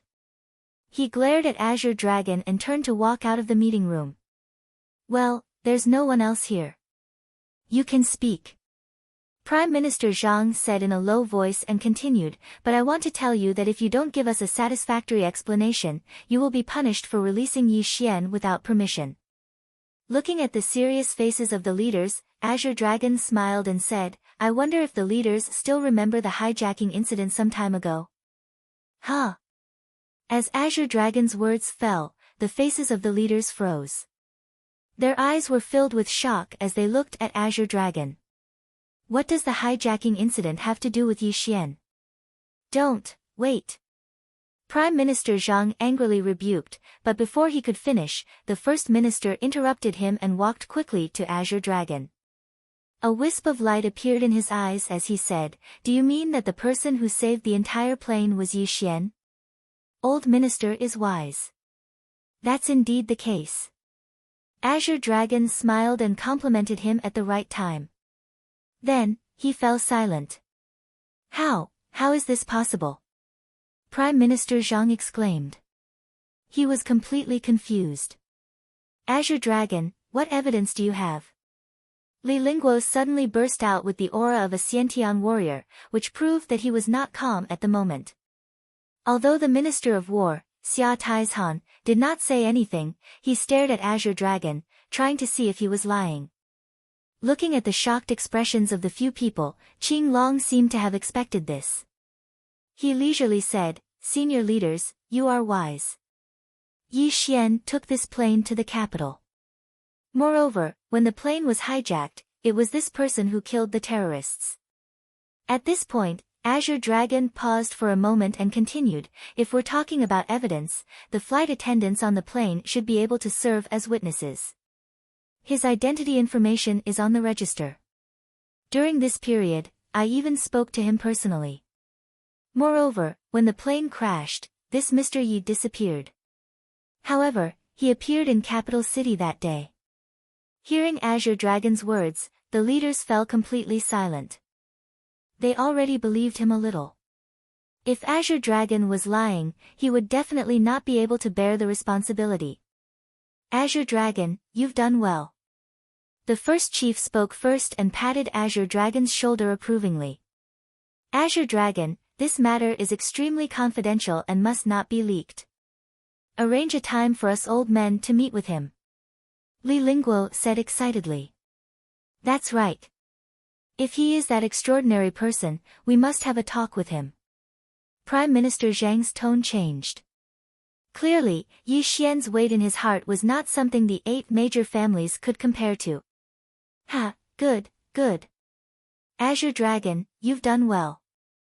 I think the position of Secretary of Military Security should be changed." Xia Taizhan laughed loudly. The more he looked at Azure Dragon, the more satisfied he was. "Alright, don't joke with me. If I, Azure Dragon, really take the position of Division Head of Group 8, I'm afraid the entire Martial Security Department will fall into chaos." Azure Dragon hurriedly refused. Xia Taizhan was only joking. He also knew that the 8 major team leaders were not convinced. The current position of secretary was just an empty shell. If Azure Dragon really took the position, the other 7 would definitely turn the sky upside down. "Alright, enough chit-chat. Hurry up and arrange this matter. This is the most important thing." The first chief directly issued an order. This subordinate obeys. Azure Dragon finally breathed a sigh of relief and left with the order. Capital City, a secret courtyard house. 2 ordinary cars cleared the road ahead. Several men in black alighted first and looked around vigilantly. After confirming that there was no danger, they picked up the walkie-talkie and said something. Not long after, a black car drove from the end of the road and stopped in front of the courtyard. 4 old men in trench coats quickly entered the courtyard under the protection of several men in black. "Greetings, Chief." Azure Dragon gave a military salute. "Azure Dragon, stop with the formalities. Where's little Yi?" Xia Taizhan scolded jokingly. "Yi Xian greets the chiefs. I'm ashamed to have the chiefs come in person." Unknowingly, Yi Xian appeared in front of the 4 chiefs out of thin air. This caused the 4 of them to be stunned. They were slightly surprised by the strange way Yi Xian appeared. However, the 4 leaders were all people who had experienced great storms, so they naturally didn't show any signs of shock. Li Lingguo, on the other hand, had a smile on his face as he strode forward and patted Yi Xian's shoulder. He laughed loudly and said, "Good kid, you really are from China. Do you know how long this old man has been looking for you? Yi Xian could completely feel Li Lingguo's warm attitude towards him. Although Yi Xian was an immortal cultivator, he was still a citizen of Xia. Furthermore, this land gave birth to him. He deeply knew that the elders in front of him had worked hard for Xia for decades. They could be called great people of this generation. Yi Xian did not lack the respect that he deserved. This had nothing to do with his identity as an immortal cultivator, but rather the selfless contributions of the older generation that allowed for the current prosperity of Xia. This kind of respect was also an emotion that burst out from the bottom of Yi Xian's heart. You old fellow, I know what you're planning. Don't even think about pulling little Yi into your military. Xia Taizhan laughed and scolded. He directly walked in front of Yi Xian and smiled kindly. Little Yi, if there's anything in the future, just tell your uncle Xia. If that old thing Yi Canghai dares to cause trouble for you, just tell me and see how this old man will deal with him. Alright, we came here in secret today to talk to little Yi about serious matters. Don't mess around anymore. The first chief smiled and made Yi Xian cup his hands in greeting. At this moment, the Azure Dragon left the place, leaving only the 4 chiefs and Yi Xian in the courtyard. As the leader of the Earth group, the Azure Dragon knew very well that there were some secrets that he could not listen to. On a stone platform and 5 stone stools, the highest-ranking figures of China and Yi Xian sat together. Lil Yi, we already know about your matter. I thank you on behalf of the people of China for the hijacking. The first chief said sincerely. But, can you tell us, old men, what kind of existence are you? The number 1 chief went straight to the point and asked the biggest question in the minds of the people present. Looking at the eager gazes of the elders, Yi Xian hesitated for a moment, not knowing if he should reveal his identity. During this time, the entire courtyard was extremely silent. 10 minutes later, the hesitation in Yi Xian's eyes disappeared, and his low voice also fell into the ears of the elders. I am an immortal cultivator.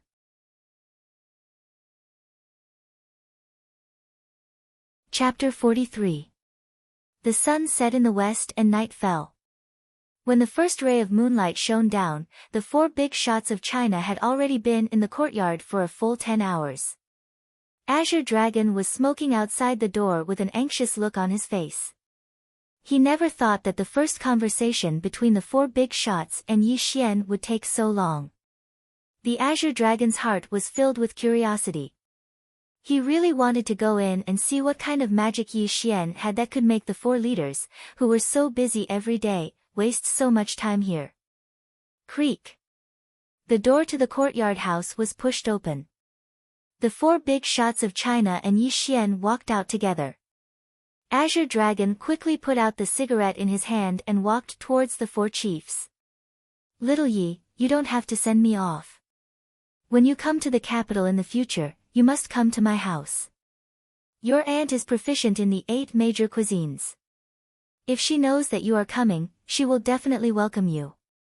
That's right. Come to the capital often to see us old fellows. If anything happens in the future, let Azure Dragon know. If he doesn't do well, give us a call and see how we deal with him. Seeing the 4 chiefs being so friendly to Yi Xian, Azure Dragon's eyeballs almost fell out. He knew the personalities of the chiefs very well.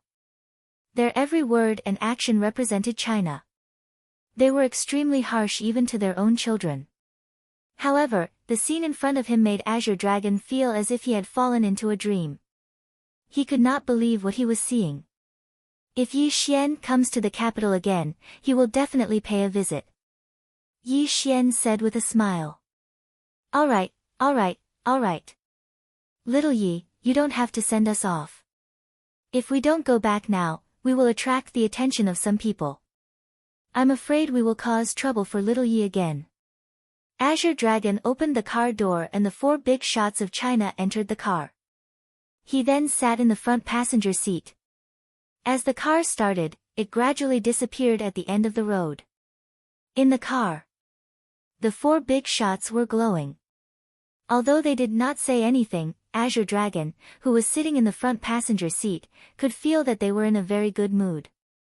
This was something he had not seen in many years. Chief, about the Yi family. Azure Dragon carefully probed. Humph.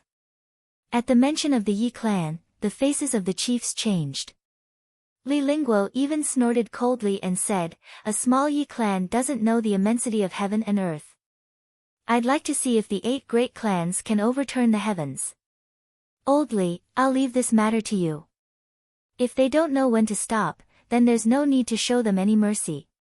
The first chief's face was calm, but his words were full of dignity. It's time to knock some sense into them.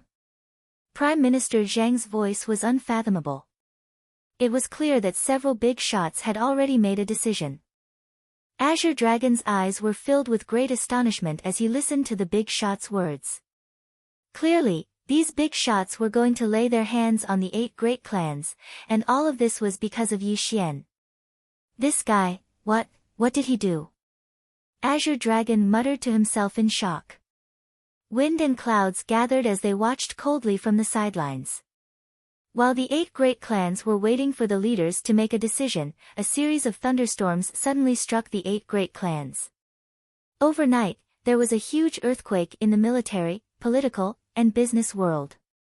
Countless people were taken away by the Martial Security Bureau, and many more were thrown into jail. Their businesses were seized, and they were dismissed for investigation. The series of thunderous blows made the 8 great clans panic. They even went to the big shots' residences overnight, wanting to find out what had happened. Unfortunately, they were directly kicked out of the house, and a large number of troops surrounded the residences of the 8 great clans. This immediately caused them to fall into a panic. The 8 great clans were deeply rooted. Although the big shots used thunderous means to knock them down, they did not go overboard. Rome wasn't built in a single day. The big shots understood this very well. If they wanted to completely disintegrate the 8 great clans, they could only do it slowly. However, after this series of actions, the 8 great clans became much more well-behaved. They finally understood that the big shots were taking action against their clans because of Yi Xian. When this news spread throughout the 8 great clans, everyone was stunned. They could not figure out who exactly Yi Xian was. The big shots of Xia Nation actually didn't hesitate to take action against them to support Yi Xian. The 8 great clans were not stupid. Although they were powerful, they had no choice but to retreat temporarily in the face of the big shots. They even ordered the disciples of the clans not to offend Yi Xian if they met him in the future. The storm caused by Yi Xian also came to an end quietly after the big shots cleaned it up. However, the 8 great clans remembered Yi Xian's name deeply in their minds. In the Yi family compound, Yi Canghai and his son looked worried while Yi Ping stood at the side. There were many disciples of the Yi family gathered there, but all of them looked sullen. Ping, this brother of yours is really not simple. Yi Canghai smiled bitterly with great regret in his eyes. I didn't expect this unfilial son to have such great power. Even the leaders are backing him, Yi Canghai said with a complicated expression. Canghai, he's your son after all. There's no obstacle between father and son. Why don't you? Yi Canghai hesitated. Father, I know what you mean, but even if I put down my pride and beg him to return to the Yi family, this unfilial son will definitely ignore me given his character. Besides, you've also seen it. This unfilial son not only killed second brother and his son, but he also killed Nangong Yun. Even if you don't care about these 2 matters, what about the Nangong family? Yi Canghai said clearly. Ah! Yi Canghai sighed, as if he had aged 10 years at this moment. I'm old and can't support this family anymore. Your eldest brother is away all year round and has no intention of being the head of the family. You've always been fighting with second brother for the position of the head of the family. Now that your second brother is gone, I'll fulfill your wish. From today onwards you'll be the head of the Yi family. Yi Canghai remained silent for a long time before saying those words, which also made Yi Canghai stunned. There was a look of joy in his eyes, but it soon dimmed again. Yi Tsanghao knew very well that if it were any other time, he wouldn't be the head of the family. However, after experiencing the incident with Yi Xian, he could also tell that Yi Xian had the support of several leaders and even offended the 8 major families. Hence, the Yi family would have a hard time in the future. As Yi Xian's biological father, he might be able to ease the relationship with Yi Xian if he took the position of the head of the family. At this moment, Yi Ping's expression was stiff and there was no light in his eyes. His heart was fluctuating violently and he thought of Yi Xian's cold and menacing gaze before he left. Could it be that I really made the wrong choice? Yi Ping muttered to himself. In the Xia family home. Xia Qingzhu was wearing pajamas and sitting cross-legged on the large bed. Her eyes were filled with confusion as she stared blankly at the moonlight outside the window. From time to time, Yi Xian's face would appear in her mind. Yi Xian, you, who exactly are you? Xia Qingzhu muttered to herself with great bitterness in her eyes. In the Nangong family. Bang!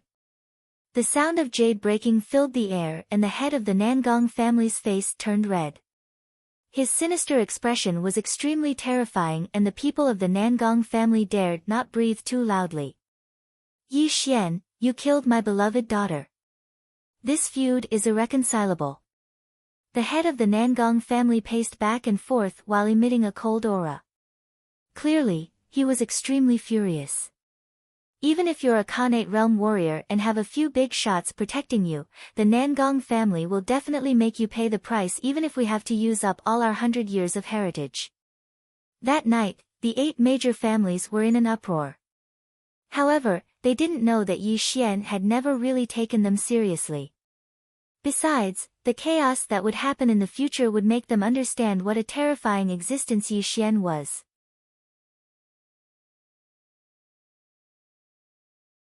Chapter 44. Yi Xian looked at the sky without saying a word and remained calm when he heard the earth moving. That was the state that Yi Xian was in at the moment. A lone moon hung in the sky. Yi Xian stood alone in the courtyard with his hands behind his back. A wisp of moonlight shone down, making him look like an immortal under the moon. Today, during the face-to-face meeting with the 4 big shots, Yi Xian revealed his identity as an immortal cultivator and even displayed some means that shocked the big shots. In fact, Yi Xian didn't want to reveal his identity. He just wanted to take care of his family in peace for the rest of his life. After 100 years, he would also leave this world to pursue what he wanted. However, in the boundless secular world, some things were unavoidable. The world operated according to its own rules. Even though he was an immortal cultivator who had transcended mortals and had the means to destroy countries and cities, there were some things that couldn't be solved by violence. It was easy to destroy, but difficult to create. If he recklessly used terrifying means, he would definitely cause chaos in this world. By then, the country would no longer be a country and his family would no longer be home. Even if his family had his protection, the peace he wanted would no longer exist. Besides, talking to the big shots face-to-face would save him a lot of trouble in the future. That was the best way to solve the problem. Yi Xian stood alone under the moon, feeling a little vexed. He came to Beijing with the intention of bringing his younger brother home, but things went in the opposite direction. Not only did he fail to bring his younger brother home, but they also broke off all ties. When Yi Xian saw Yi Ping's yearning for glory and wealth, he was extremely disappointed. However, what really annoyed him was that if his mother and Ling found out about this news, they would definitely be very sad. Yuan Ling, maybe you're right. Being in the boundless secular world, one should suffer from the 7 emotions and 6 desires. Yi Xian laughed self-deprecatingly. At this moment, he was also feeling a little tired. Ding ring ring. The sound of a mobile phone ringing directly made Yi Xian come back to his senses. When he took out his mobile phone, a string of unfamiliar numbers appeared in front of him. Huh? Yi Xian frowned slightly. He had only given his phone number to his family and the Azure Dragon. After coming to the capital, he had only exchanged numbers with a few big shots of the Xia kingdom. However, the numbers on his phone were not from these people, but from the Jiangnan area. Hello. Yi Xian picked up the phone and spoke in a low voice. Hello, are you Yi Ling-er's brother? A female voice came from the other end of the phone. Who are you? Yi Xian frowned. I am Yi Ling-er's homeroom teacher, Teacher Li. Please come to school as soon as possible tomorrow. A slightly dissatisfied voice came from the other side of the phone. Knowing the identity of the person on the other end of the phone, Yi Xian narrowed his eyes and said softly, Hello, Teacher Li. What happened to my sister? What happened? Teacher Li's tone changed as she said, I really don't know how you educate your children. Yi Ling-er injured a classmate in school. I asked for her mother's number, but she refused to tell me. In the end, she gave me your number. Please come to school tomorrow to deal with this problem. Is my sister with you? Yi Xian asked calmly. Brother. A weak voice came from the other end of the phone. Ling-er, are you hurt? Yi Xian asked softly. No. I'm not hurt. Yi Ling hesitated. Go home first. I'll come to school tomorrow to see you. Give the phone to the teacher. Just as Yi Xian finished speaking, the voice of Yi Ling-er's homeroom teacher came from the other end of the phone. I say, what's wrong with you parents? This child's education is a big problem. I hope you can take it seriously. I'll wait for you in the office tomorrow. Without waiting for Yi Xian to speak, the other end of the phone had already hung up. Yi Xian's face was expressionless. When children fight in school, it's just a matter of paying medical fees, apologizing to each other, and going home to educate them. Yi Xian didn't take it seriously. Yi Xian casually called Azure Dragon and told him that he would be leaving the capital tonight. Unless there was something big that couldn't be solved, don't go to Jiangnan to find him. Everything was done. Yi Xian had the intention to leave. When he took a step out, the void hummed and he disappeared from the courtyard house. Jiangnan City, Sky Blue Academy. The sky was blue and the sun was shining. It was school time. Some young boys and girls were talking and laughing as they walked through the school gate. It gave people a youthful atmosphere. After rushing through the night, Yi Xian rushed back to Jiangnan from the capital. He didn't go straight home. Instead, he went to Sky Blue Academy to solve the matter of his little sister's fight. Stepping into the school gate, Yi Xian found out the location of Yi Ling-er's homeroom teacher after asking around. He went straight to her office. The homeroom teacher's office. It was the morning self-study time for the students. Many teachers were in the office preparing for class. However, this scene made more than 10 teachers look on coldly and secretly discuss something from time to time. Li Hongyan, looking at her appearance, seemed to be in her 30s. She was at the age where she was mature and charming. She was like a ripe peach that made people want to take a bite out of her. Although she was dressed appropriately, she had a seductive aura. She was also Yi Ling-er's class teacher. Ms. Li, how can such a wild girl come to Sky Blue Academy? Look at how she hit my child. Her eyes are already bruised. A middle-aged man with a face full of anger was sitting opposite Li Hongyan. He was dressed luxuriously, especially the Patek Philippe watch on his wrist. He deliberately showed it from time to time as if to show off his identity. Beside the middle-aged man was a girl with a proud face. Her eyes were only slightly bruised. At this moment, she was looking at Yi Ling-er, who was punished to stand in the corner. Her eyes were full of disdain. At this moment, Yi Ling-er's hair had already been dyed back to black. Her clothes were also slightly plain. She was punished to stand in the corner by Li Hongyan. However, her beautiful face was full of scratches, and a few of them were extremely obvious. Director's son, don't be angry. I have already informed Yi Ling-er's parents. They will definitely give you a satisfactory explanation. Li Hongyan quickly comforted the middle-aged man. I have already asked around. This wild girl can enter Sky Blue Academy to study only because she paid a little more school transfer fee. Children from nouveau riche families like this are lacking in education. The middle-aged man's voice was loud, and he slammed the table from time to time. This made Li Hongyan's expression extremely awkward. Her heart was filled with resentment towards Yiling. Don't worry. When Yiling's parents come, I will definitely educate her family well. Li Hongyan vowed solemnly. Ta. Just as Li Hongyan's voice fell, a series of footsteps came from outside the door. Yi Xian walked into the office with a gloomy face. Obviously, the conversation between the two had all fallen into his ears. Brother. Looking at Yi Xian's appearance, Yiling bit her lips and quickly walked to the front of Yi Xian. Her eyes were filled with great grievance. At this moment, Yi Xian caressed his little sister's face that was full of scars. His face was expressionless. He only nodded slightly and then walked towards Li Hongyan and Li Hongyan. Hello, Teacher Li. I am Yiling's brother.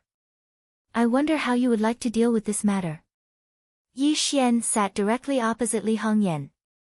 His expression was very calm, and no one knew what he was thinking.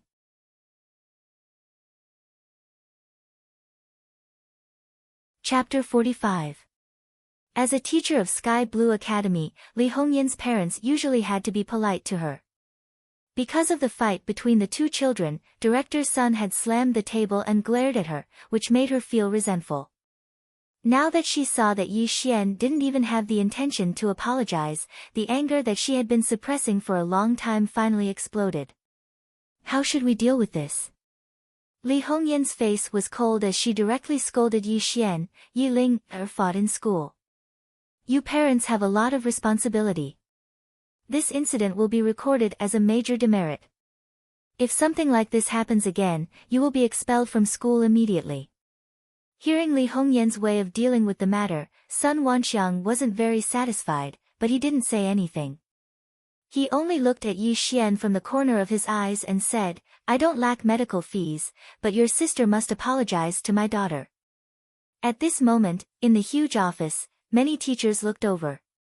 Facing Li Hongyan and Sun Wanxiang's aggressive attitude, they didn't say anything even though they were a little unhappy.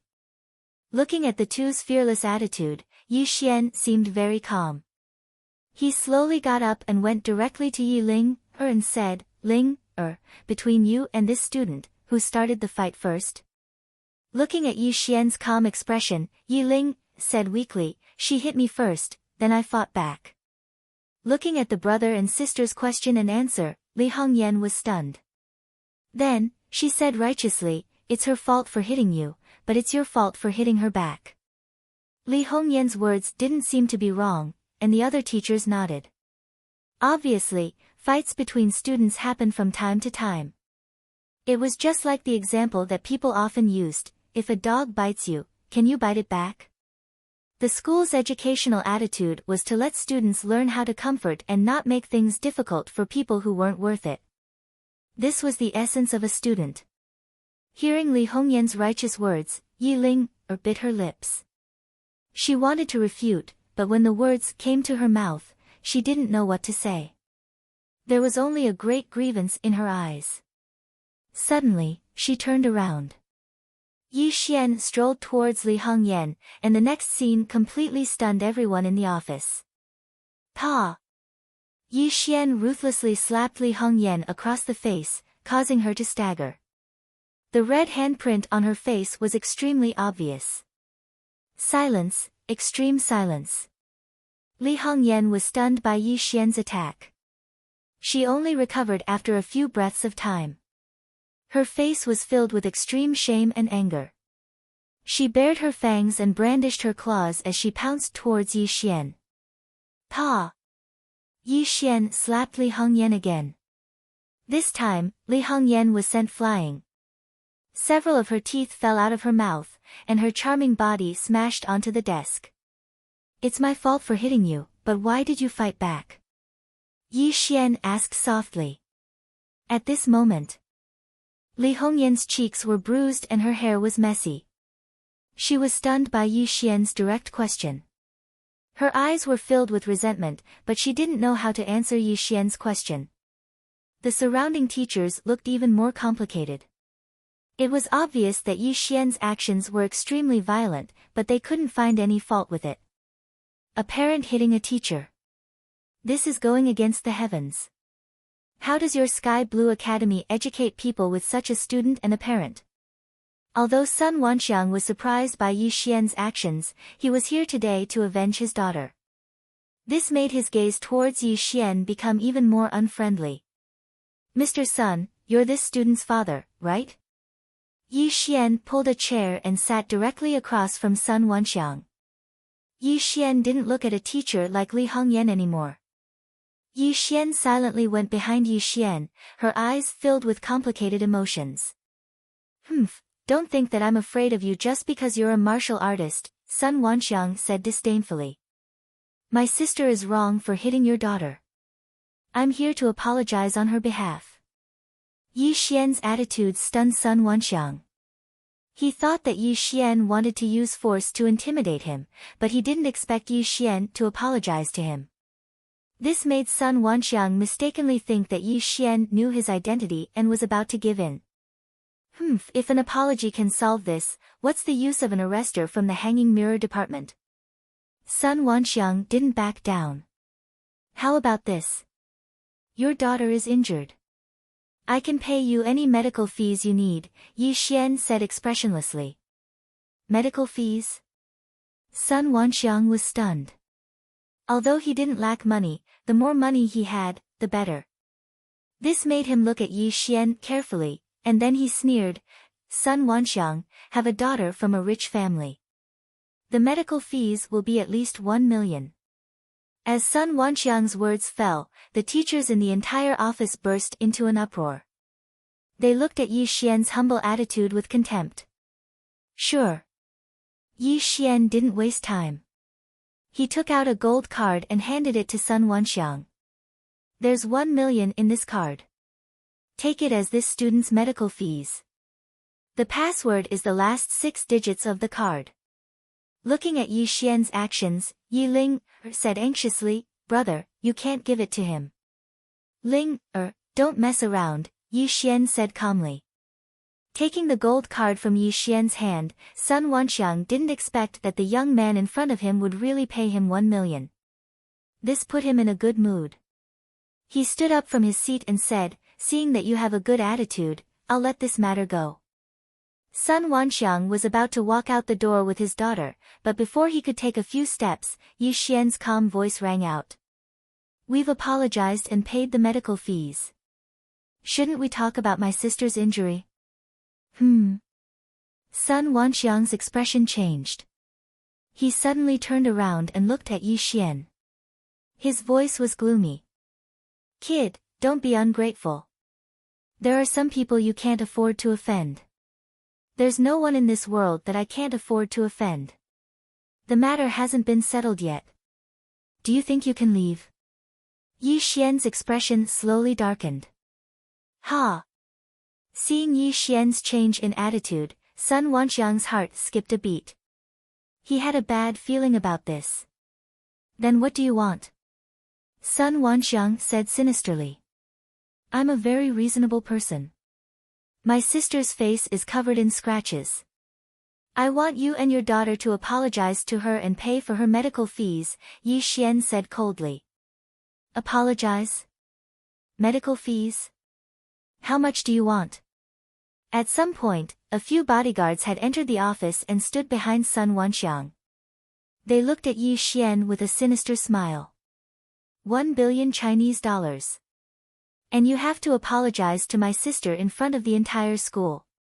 Yi Xian ignored the bodyguards beside Sun Wanxiang. His voice became colder. Kid, I think you're courting death. Cripple him. Sun Wanxiang said viciously. He directly had the bodyguards beside him walk towards Yi Xian with a sinister smile. As for the teachers in the office, their faces turned pale. They all retreated, afraid that they would be caught in the crossfire.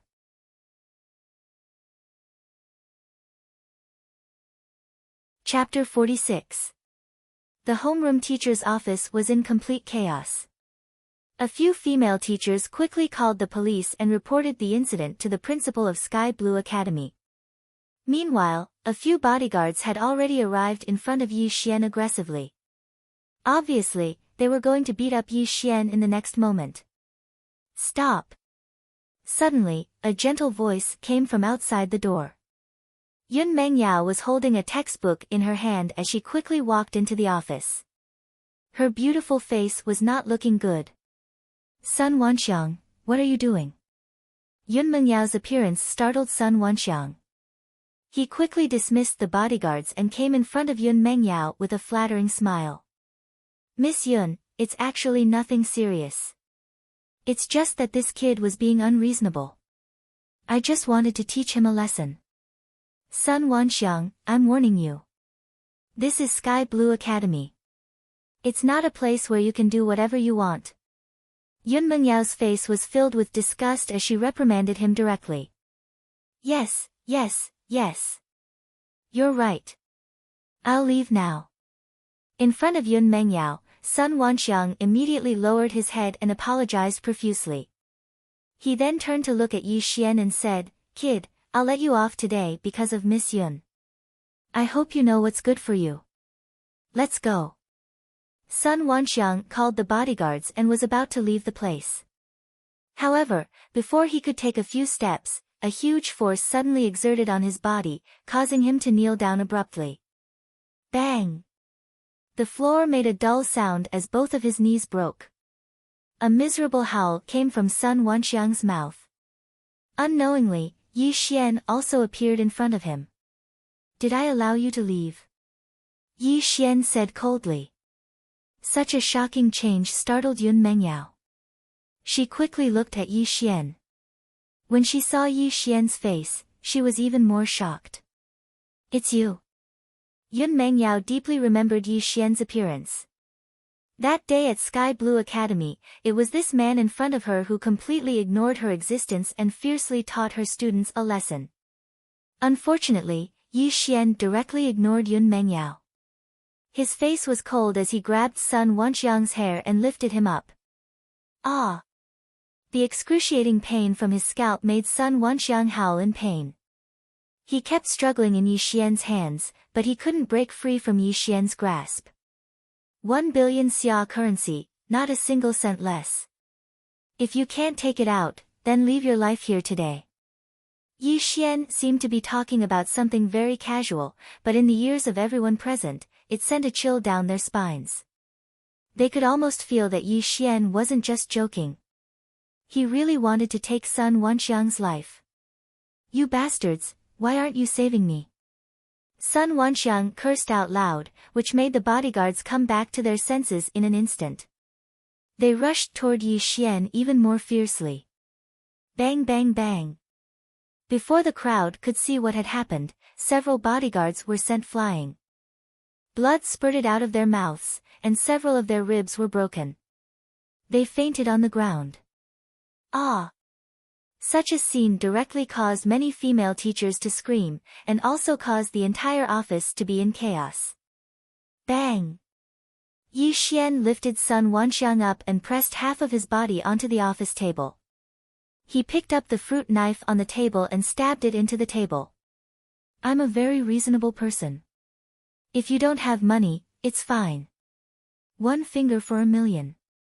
Together with the various parts on your body, you should be able to compensate me with 1 billion, Yi Xian said softly. You bastard, kill Lao Tzu if you can. Sun Wanxiang roared. Although he was afraid, he didn't believe that Yi Xian would dare to take his life. Hearing Sun Wanxiang's words, Yi Xian's lips curled into a cruel smile. When he opened and closed his eyes, a cold glint flashed in them. What happened next made everyone in the office fall silent. Puchi. Yi Xian raised his hand and chopped off a finger. He pulled out the fruit knife from the table and chopped off Sun Wanxiang's little finger. Large amounts of blood dyed the entire table red. Ah! My hand, my hand. The 5 fingers were connected to the heart. Having one of his fingers chopped off by Yi Xian, Sun Wanxiang's entire body was drenched in cold sweat. He screamed in pain like a pig being slaughtered. Dad! Sun Wanxiang's daughter cried and ran directly toward Yi Xian. However, before the girl could reach him, Yi Xian gave the girl a cold stare. She immediately stopped and looked at Yi Xian with an extremely fearful expression. Student, please remember a principle. Even if you have great power and wealth, everyone has to be responsible for their own actions. Yi Xian seemed to have turned into an educator and was teaching Sun Wanxiang's daughter. However, in the girl's eyes, Yi Xian was an extremely terrifying demon. Yi Xian didn't look at the girl anymore. He picked up the fruit knife again and placed it on Sun Wanxiang's palm. His cold voice sounded again. That finger was worth 1 million. You still need 999 million to reach the 1 billion you owe me. I don't have that much money. Please, Puchi. Ah! The knife flashed and the index finger fell. Before Sun Wanxiang could beg, Yi Xian chopped off another finger. This caused him to be in so much pain that he couldn't speak. Stop right now. Yun Mengyao finally came to her senses. She wasn't afraid that Yi Xian would do anything to harm her. She quickly walked in front of Yi Xian and tried to snatch the fruit knife from his hand. You lunatic, how can you be so cruel? Yun Mengyao's eyes were red and there were signs that she was about to cry. She grabbed Yi Xian's hand tightly and scolded him. Ever since she was young, Yun Mengyao not only had a gentle and peerless appearance, she was also extremely kind. She had never seen such a cruel thing. This was something that she couldn't accept. At this moment, looking at Yun Mengyao's hand that was holding the knife, Yi Xian frowned. He immediately let go of the fruit knife and let Yun Mengyao take it. Sorry, I forgot. This fruit knife belongs to the school. Yi Xian said apologetically. But before Yun Mengyao could react, the following scene stunned her once again. Tears of grievance and resentment flowed from her eyes. Kacha! Ah! Yi Xian directly broke Sun Wanxiang's middle finger with his own hands, causing Sun Wanxiang to howl in pain once again. His deformed finger proved just how much pain Sun Wanxiang was in. Bang! Suddenly, Sun Wanxiang's daughter's face was full of tears. She quickly came to Yi Ling, and knelt in front of Yi Ling. She cried loudly, Ling. Ling, I was wrong. Please. Tell your brother not to hurt my father anymore. You. Get up. Yi Ling had been in a daze. She didn't wake up until the girl knelt in front of her. She quickly helped her up. Brother, let it go. Yi Ling, pleaded to Yi Xian with a trembling voice. Looking at the crying girl, Yi Xian slowly nodded and let go of Sun Wanxiang. He said, this is just a lesson for you. Don't think that you can do whatever you want just because you have money. This world is very big. You are lucky to have met me today. If it were someone else, they might have taken your life. After Yi Xian finished speaking, he didn't look at Sun Wanxiang and his daughter anymore. He directly pulled Yi Ling, out of the office. You bastard, stop right there. A choked reprimand was heard. Yun Mengyao's face was full of tears. She quickly ran to Yi Xian and opened her arms to stop him. You're tuning into the Blissful Bookshelf YouTube channel. We're so grateful for your support and don't forget to subscribe to join us on this incredible journey through captivating stories. Your generosity through donations truly makes a world of difference, as it's the primary source of revenue that allows me to expand and enhance this channel for you. Thank you from the bottom of my heart for being a part of this adventure.